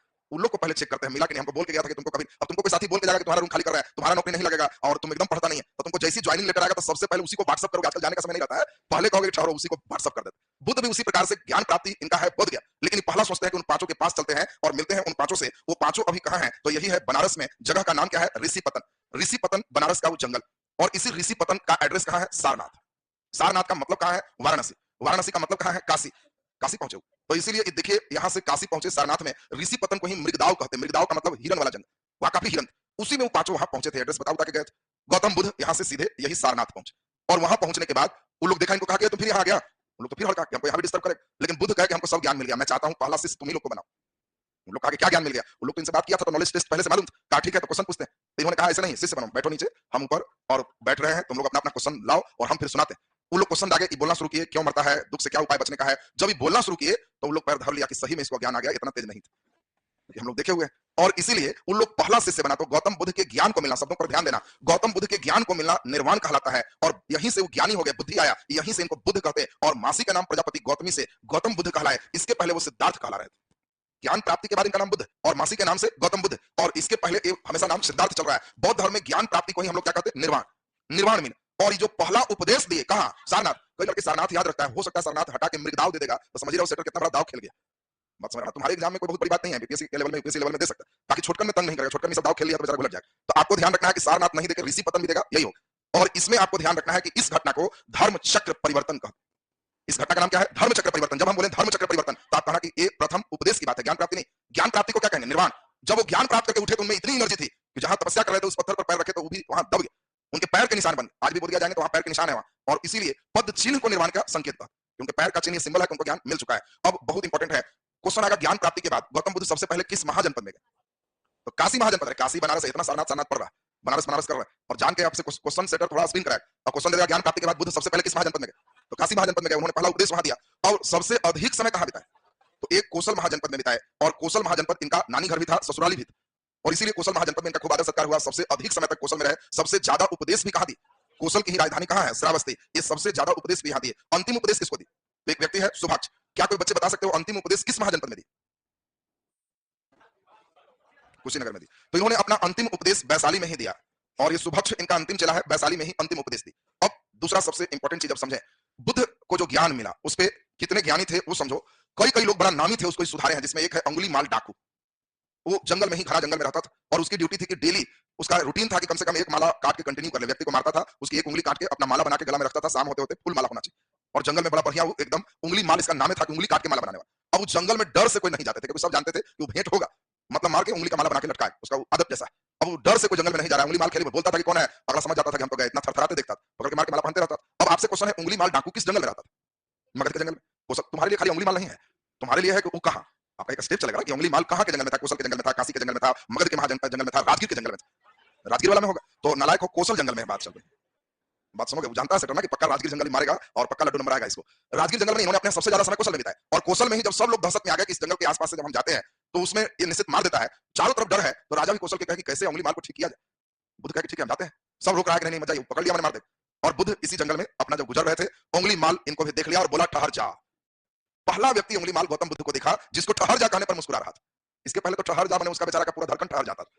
उंगली माल बोला ठहर जा, कि बुद्ध मुस्कुराने लगे और उसकी ओर देखे, और जैसे ही उंगली माल नजदीक आया कई उंगलियों का माला लेके, बुद्ध ने कहा मैं तो ठहर गया, तुम कब ठहरो? और तब उसको फिर कहे कि देखो क्या है, हमको ज्ञान मिला। जब वो ज्ञान देना शुरू किए, उंगली माल से माला फेंक के कहा कि हम भी चेला आपका हो। तो इसीलिए एक उंगली माल जो शिष्य बनाया, तो आपको पहला इंपॉर्टेंट है कहां का? कौशल का। दूसरा एक आम्रपाली, एक नगर वधु नृत्यांगना है। उस समय नगर वधु नृत्यांगना का मतलब राजकीय नृत्यांगना, सिर्फ राजा ही इनके डांस देख सकते हैं, बाकी लोग के लिए नहीं। इसीलिए इनका मिलना भी सबका बहुत मुश्किल फेज। ये अब जो बोलेंगे बाकी के लिए इंपैक्ट है कि साधारण पद नहीं था नगर वधु, उस समय राज नृत्यांगना का बहुत बड़ा पद हुआ करता था। वो साधारण लड़कियां वहां नहीं बनती थी, वही बनेंगे जिनके सब कौशल सभी कला से निपुण, और वो पद पे आम्रपाली। और आपसे पूछा जाए आम्रपाली भी बुद्ध से इतनी प्रभावित हुई कि वो नगर वधु नृत्यांगना वो भी कही कि हम बौद्ध धर्म अपनाएं। तो आम्रपाली किस राजा के, मतलब किस शहर के नगर वधु थी? तो बिल्कुल सही, वैशाली। ये दोनों देखो बहुत इंपॉर्टेंट है, वैशाली की नगर वधु है। सवाल उठता है कि बुद्ध ने जो संघ बनाया, बौद्ध धर्म को कोई अपना सकते थे, लेकिन संघ में महिला आएंगे कि नहीं, तो बुद्ध इसके विरोधी थे। बुद्ध ने कहा कि नहीं, महिलाओं को संघ में मत लाओ। कहो कि ठीक है बौद्ध धर्म अपनाइए, घर में संघ, उनकी बात हम करेंगे त्रिरत्न का, बुद्ध धर्म और संघ। तो उसमें क्या है, संघ किनका प्रवेश मिलेगा वो हम लोग अलग डिटेल चलेंगे। अभी देखिए बुद्ध खिलाफ है कि महिला संघ में नहीं है, संघ में केवल पुरुष है, लेकिन इन्हीं के मासी है प्रजापति गौतमी। अब प्रजापति गौतमी कह रहे हैं कि बेटा तुमको इतना पाले पोसे और तुमको ज्ञान मिला, तो हम लोग को पार नहीं लगाएगा, हमको भी एंट्री कराओ। बुद्ध कहा कि नहीं, महिलाओं को संघ में प्रवेश नहीं। तो प्रजापति गौतमी देखी कि बुद्ध के सबसे प्रिय चेला कौन है? आनंद। और आनंद सबसे प्रिय चेला है, तो चेले के पैरवी की देखो, कहो हम लोग को पार लगाओ, समझाओ मेरे बारे में। और आनंद के कहने पर बुद्ध ने संघ में महिलाओं को प्रवेश दिया, प्रजापति गौतमी से प्रारंभ किया, और कह दिया कि अब बौद्ध धर्म की आयु घट गई, महिला नहीं रहती तो थोड़ा और चलता। अनुमान पहले से किए हैं, कारण ये कह रहे हैं कि आने के बाद जब तक संघ का नियम हम लोग देखने वाले कठोर व्यक्ति हैं, सिस्टमैटिक होगा, आगे फिर अगर नहीं देखने वाला कोई व्यक्ति कमजोर आ जाएगा, तो इससे संघ में काफी भ्रष्टाचारता फैलती रहेगी और ये जल्द ही समाप्त हो जाएगा। इसकी आयु कम हुई, कहने से हम ज्वाइन करवा ली। तो देखिए ये हम लोग संघ की बात करेंगे, बहुत इंपॉर्टेंट अब एक बात चल रही है, इसका नाम है वस्सा। वस्सा समझते आप लोग? नहीं, वस्सा कहते हैं कि बुद्ध धर्म में जो भी संघ में आए बौद्ध भिक्षु हैं, उनकी ड्यूटी थी अपने से कोई खेती नहीं करना है, उनको घर घर मांगना है, मांग के खाना है, और किसी के दरवाजा पर बौद्ध धर्म की तीन रत्न, तीन बातें बोलना। बुद्ध स्वयं कटोरी लेके ज्ञान प्राप्ति के बाद भी नहीं समझना कि कहीं बैठे रहते, ज्ञान मिल भी गया तो भिक्षा का एक पात्र लेके दरवाजा पे जाते थे, तीन बात बोलते थे, बुद्धम शरणम गच्छामि, संघम शरणम गच्छामि, धर्मम शरणम गच्छामि। ये त्रिरत्न है, और उससे तुमको जो भिक्षा मिलेगा वो स्टोर करते रहो। बरसात के समय 3 महीना का रेस्ट, 9 महीना ड्यूटी है, दरवाजे घूमो, और 3 महीना का रेस्ट है, तो 3 महीना जहां तुम रहोगे उसी को वस्सा कहे। यानी बस्सा का मतलब बरसात के मौसम में बौद्ध धर्म के जो बौद्ध भिक्षु 3 माह आराम करते हैं, उस सिस्टम का ही नाम क्या है? वस्सा। तुमसे जान के क्वेश्चन है, बुद्ध ने अंतिम बरसात कहां बिताया? बहुत अच्छा क्वेश्चन। कुशीनगर में मरे तो क्या जौन समय मर रहे थे बरसात था, बैसाख में मरे, बैसाख बरसात होता है। सुनो पहले, क्वेश्चन पर नहीं ध्यान देगा ना तो कई लोग पहुंचा देता है वहीं। बुद्ध का अंतिम बरसात, बरसात इसलिए इंपॉर्टेंट है क्योंकि 3 महीना का स्टॉपेज, और इसीलिए स्टॉपेज वाला सिस्टम आपसे पूछा जाएगा। तो बुद्ध का पहला वस्सा कहां हो? ज्ञान प्राप्ति के बाद पहला वस्सा कहां की? तो ये काशी में ही की। अंतिम वस्सा कहां की? तो यही अंतिम उपदेश सुभक्ष वाला आपको याद होगा, यही बिदौलिया जगह है कहां? वैशाली। और बुद्ध ने अंतिम बरसात, अंतिम वस्सा वैशाली में बिताया। सबसे अधिक वस्सा कहां बिताया? तो कौशल महाजनपद में सबसे अधिक वस्सा बिताया, सबसे अधिक बरसात नहीं बिताया। अब जान के सब लड़का पड़े हुए पूछेगा बुद्ध ने अपना अधिकतम बरसात कहां बिताया? अब इसी में लड़के बेचारे सोचने लगेंगे बरसात कहां से आ गई? बुद्ध ने अंतिम बरसात, बरसात इसलिए इंपॉर्टेंट है क्योंकि 3 महीना का रेस्ट, और रेस्ट के लिए पूछा जाएगा, इसमें सबसे इंपॉर्टेंट अंतिम वाला। तो अंतिम जब भी पूछेगा तो आंसर क्या होगा? वैशाली। और यही जब बुद्ध 80 वर्ष की अवस्था में पहुंचे, 483 ईस्वी पूर्व, आपसे पूछा जाए अच्छा कोई बच्चे बताओगे हमको बुद्ध की मृत्यु किस नदी के किनारे? अनोम नदी के किनारे। रिजुपालिका नदी है। ऑप्शन देना देगा, इतना तेज है तुम लोग। हाँ अच्छा देख लो, राप्ती इसमें दे दिए आपको, मान लेते हैं चॉइस सी में आपको दे दिए। इसमें एक हो गया आपका रिजुपालिका, रिजुपालिका अनोम, एक और आपको दे दिए इसमें, मान लेते हैं कि इसमें इनमें से कोई नहीं, चलो तुम्हारी फेवरेट चॉइस कौन नदी होगा? रिजुपालिका होगा। अच्छा ज्ञान प्राप्ति किस नदी पर है? निरंजना नदी। रिजुपालिका नालायक महावीर से संबंधित, और हम जान रहे हैं कि तुम्हारे दिमाग में स्ट्राइक करेगा, बुद्ध में खींच के लेके चला है। सही आंसर इनका कौन सा है? तो राप्ती नदी है। लड़का राप्ती सोच भी नहीं सकता, वो कहेगा राप्ती तो नाम ही नहीं है, ताप्ती तो हो सकता है। अब सुनो जरा ध्यान से, पहले अब सुनिए, ठीक से सुनेगा आप। 80 वर्ष की अवस्था में नेपाल के बाउंड्री से ही सटा हुआ कुशीनगर, और कुशीनगर मल की राजधानी थी। नेपाल में ही एक नदी है राप्ती रिवर, और वही रिवर नेपाल से इस फेज में वहां पे थे। और वो कुशीनगर में 80 वर्ष की अवस्था में एक व्यक्ति है जिनका नाम है चुंद सोनार। चुंद एक सोनार कहानी कहता है बौद्ध धर्म के अनुसार कि इन्हीं के हालात में विश्राम किए। तो इस चुंद सोनार को शक था कि बुद्ध भगवान को ज्ञानवान मिला है कि नहीं मिला है, जरा टेस्ट कर ले। कहते हैं एकदम हत्या नहीं करो, मांसाहारी भोजन नहीं करो, राजा का बेटा है। तो उसने क्या किया था, जान करके भोजन में ही सुअर का मांस वाला रस मिला दिया और कहा कि देखते हैं, अगर कहेंगे कि टेस्ट बहुत बढ़िया है तब तो हम समझ जाएंगे कि क्या खींचने वाले। कोई लोग खाने वाला है, अगर देखा तो कहा बड़ा बेजोड़ लग रहा है, और कई लोग उस टेस्ट को ही देख के कहा क्या दे दी। तो गौतम बुद्ध को वही दे दिए, जिसके कारण कहा गया कि गौतम बुद्ध को तुरंत जैसे ही खाए वैसे ही उधर रोग शुरू हुआ, और 80 वर्ष की अवस्था में वहीं पर इनकी मृत्यु हो गई। बुद्ध ने अंतिम पंक्ति क्या बोला?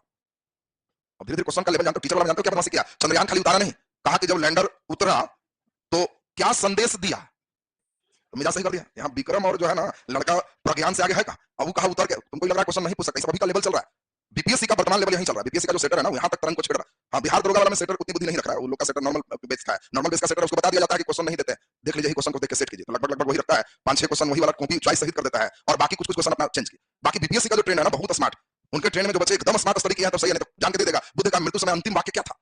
हमने निम्नलिखित में दे दिया, तो यही था बिल्कुल सही, अप दीपो भव, स्वयं दीपक बनो। इन्होंने कहे कि भाई दिया जलाओगे तो जब तक तेल है जलेगा, छोड़ दोगे बुझ जाएगा। लास्ट उन्होंने कहा कि स्वयं को ही दीपक बनाओ, अपने ही इतना पढ़ो, अपने ही इतना ज्ञान करो कि अपने हमेशा जब तक जीवित हो प्रज्वलित रहो, प्रकाश देते रहो। और अप दीपो भव इनका लास्ट स्टेटमेंट पंक्ति है। तो अब यहां से सबसे इंपॉर्टेंट चीज तुम्हारे मन में आ रहा है, अब वो शुरू होगा। सभी बच्चे के मन में आ रहा है कि सर आखिर बुद्ध को ज्ञान क्या मिला? ये ना सबसे इंपॉर्टेंट है। क्या बोल दिया जो उंगली माल ठीक हो गया, और उंगली माल छोड़ दीजिए। हम लोग देखे कि वैशाली की नगर वधु थी आम्रपाली, वो भी कही कि हम भी ज्वाइन करेंगे। बुद्ध कहना क्या चाहते? तो बुद्ध को एक बहुत बड़ा फार्मूला मिला, उस ज्ञान के फार्मूला को बौद्ध फिलॉसफी कहते हैं, दर्शन कहते हैं। और अभी हम लोग जस्ट इतना लिखे बौद्ध फिलॉसफी की बात करेंगे, उनको क्या ज्ञान मिला, क्या उस ज्ञान पर तुम भी। बुद्ध ने कहा कि तुम चाहते हो कि दुख ना हो, तो हमको फार्मूला मिल गया, और वो फार्मूला पर जो लड़के चल दिए, जो भी व्यक्ति चलेगा उसको कभी दुख हो ही नहीं सकता। तो वो 4 आर्य सत्य, अष्टांगिक मार्ग और 10 सील की बात वो हम लोग जस्ट अभी करेंगे। तो पहले इनको यहां तक जल्दी जल्दी नोट कर लीजिए, लिख दें फटाफट, नीचे लिख दीजिए डैश देखिए, गृह त्याग लिख के डैश, गृह त्याग लिख के डैश लिखो। 29 वर्ष की अवस्था में, 29 वर्ष की अवस्था में, 29 वर्ष की अवस्था में इन्होंने गृह त्याग किया। इन्होंने गृह त्याग किया, जिस घटना को महाभिनिष्क्रमण कहते हैं, जिस घटना को महाभिनिष्क्रमण कहते हैं, महाभिनिष्क्रमण कहते हैं। इनका घोड़ा कंथक और सारथी चन्ना थे, इनका घोड़ा कंथक और सारथी चन्ना थे, सारथी चन्ना थे। नीचे डैश लिख दीजिए, अनोम नदी, अनोम नदी के किनारे इन्होंने, अनोम नदी के किनारे इन्होंने प्रवज्या, अनोम नदी के किनारे इन्होंने प्रवज्या, प्रवज्या ब्रैकेट में संन्यास आश्रम, प्रवज्या का मतलब गृहस्थ त्याग के संन्यास आश्रम को अपनाया, प्रवज्या ब्रैकेट में संन्यास आश्रम को अपनाया। नीचे डैश लिख दीजिए, बुद्ध के पहले गुरु वैशाली में अलार कलाम थे, बुद्ध के पहले गुरु वैशाली में अलार कलाम थे, बुद्ध के पहले गुरु वैशाली में अलार कलाम थे, वैशाली में अलार कलाम थे, जहां से इन्हें सांख्य दर्शन का ज्ञान मिला, जहां से इन्हें सांख्य दर्शन का ज्ञान मिला, सांख्य दर्शन का ज्ञान मिला। नीचे डैश देखिए, इनके दूसरे गुरु गया में रुद्रक रामपुत्र थे, इनके दूसरे गुरु गया में रुद्रक रामपुत्र थे, रुद्रक रामपुत्र थे, जिनसे योग दर्शन प्राप्त हुआ, रुद्रक रामपुत्र थे जिनसे योग दर्शन प्राप्त हुआ, जिनसे योग दर्शन प्राप्त हुआ। चलिए नीचे ज्ञान प्राप्ति लिख डैश, ज्ञान प्राप्ति लिख डैश। 6 वर्ष की कठिन तपस्या के बाद, 6 वर्ष की कठिन तपस्या के बाद, 6 वर्ष की कठिन तपस्या के बाद सांख्य दर्शन क्या है, बच्चे का क्वेश्चन है। तो बुद्ध फिलॉसफी जो भी आएगा, भगवान नहीं होते, आत्मा नहीं होते, इन सभी को आप में समझाएंगे कि ये सभी को सांख्य दर्शन के नाम से हम लोग जानते हैं। तो ज्ञान प्राप्ति डैश लिख दीजिए, 6 वर्ष की कठिन तपस्या के बाद 35 वर्ष की अवस्था में,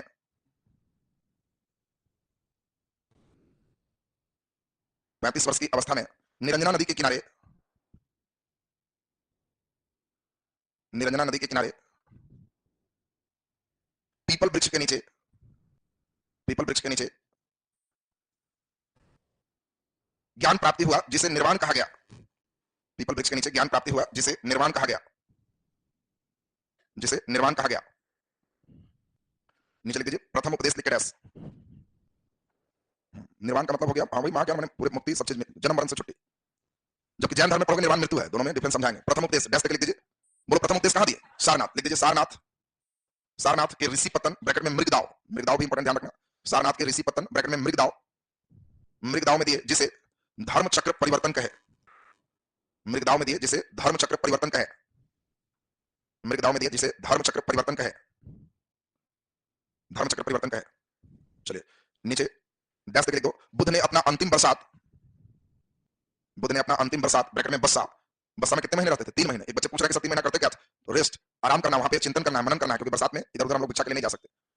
बुद्ध ने अपना अंतिम बरसात ब्रैकेट में बस्सा, विदोलिया, विदोलिया ब्रैकेट में वैशाली में मनाया, वैशाली में रहा, वसा विदोलिया ब्रैकेट में वैशाली में रहा। बुद्ध अंतिम बरसात वैशाली में बिताए। अंतिम उपदेश किसको दिए? सुभक्ष, वैशाली में ही दिए, ये ध्यान रखना है। मरे अंतिम में कहां? कुशीनगर। ये नदी हम लोग देखे कौन सी है? राप्ती। अगर राप्ती नहीं रहती, इसी की सहायक नदी है हिरण्यवती। अगर यह रहता है तो सही आंसर हिरण्यवती मारना, नहीं था तो फिर राप्ती मारना है। नीचे लिख दीजिए डबल स्टार लगा के। मृत्यु 80 वर्ष की अवस्था में, 80 वर्ष की अवस्था में 483 ईस्वी पूर्व, 80 वर्ष की अवस्था में 483 ईस्वी पूर्व, 483 ईस्वी पूर्व मल्ल की राजधानी कुशीनगर में, मल्ल की राजधानी कुशीनगर में, मल्ल की राजधानी कुशीनगर में राप्ती नदी के सहायक हिरण्यवती, अगर चॉइस में हिरण्यवती है तो सही आंसर है। राप्ती नदी के सहायक हिरण्यवती नदी के किनारे, हिरण्यवती नदी के किनारे इनकी मृत्यु हुई जिसे महापरिनिर्वाण कहते हैं।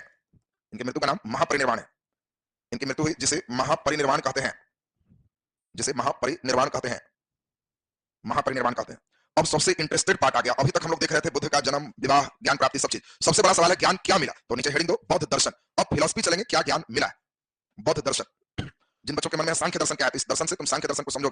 इसलिए क्वेश्चन आएगा बौद्ध दर्शन किस दर्शन के नजदीक है? तो आपको आंसर क्या देना है? सांख्य दर्शन, क्योंकि जो सांख्य में सुने थे लगभग वही चीज इधर घिस दी है, इसलिए सांख्य के करीब। चलिए तो अभी हम लोग फिजिक्स को थोड़ा देर देख लें। तो फिजिक्स को निकाले हम लोग। देखिए जिस पेड़ के नीचे ज्ञान मिला उस पीपल के पेड़ को बोधि वृक्ष कहते हैं, बाकी पीपल को नहीं। समझ में? पीपल का तो ढेर पेड़ है, सब बोधि वृक्ष हो जाएगा। हाइड्रेस स्पीच का मतलब जल के बीच लड़ाई, जगह का नाम होगा। मरने के बाद 8 भाग धातु में नहीं कटा है, मरने के बाद जला दिया गया। उनके अवशेष जो जलने का आया उसको 8 भाग में बांटा गया। आगे हम लोग स्तूप पढ़ेंगे, उसमें चर्चा सुनेंगे। इन्हीं की सिर्फ धातु के 8 भाग में नहीं हुआ, मरने के बाद जल गया, जलने के बाद जो राख बचा उसको 8 भाग कर लो चाहे 80 भाग कर लो, क्या जाता है। चलिए फिजिक्स को निकालें, फिजिक्स को हम लोग चलेंगे।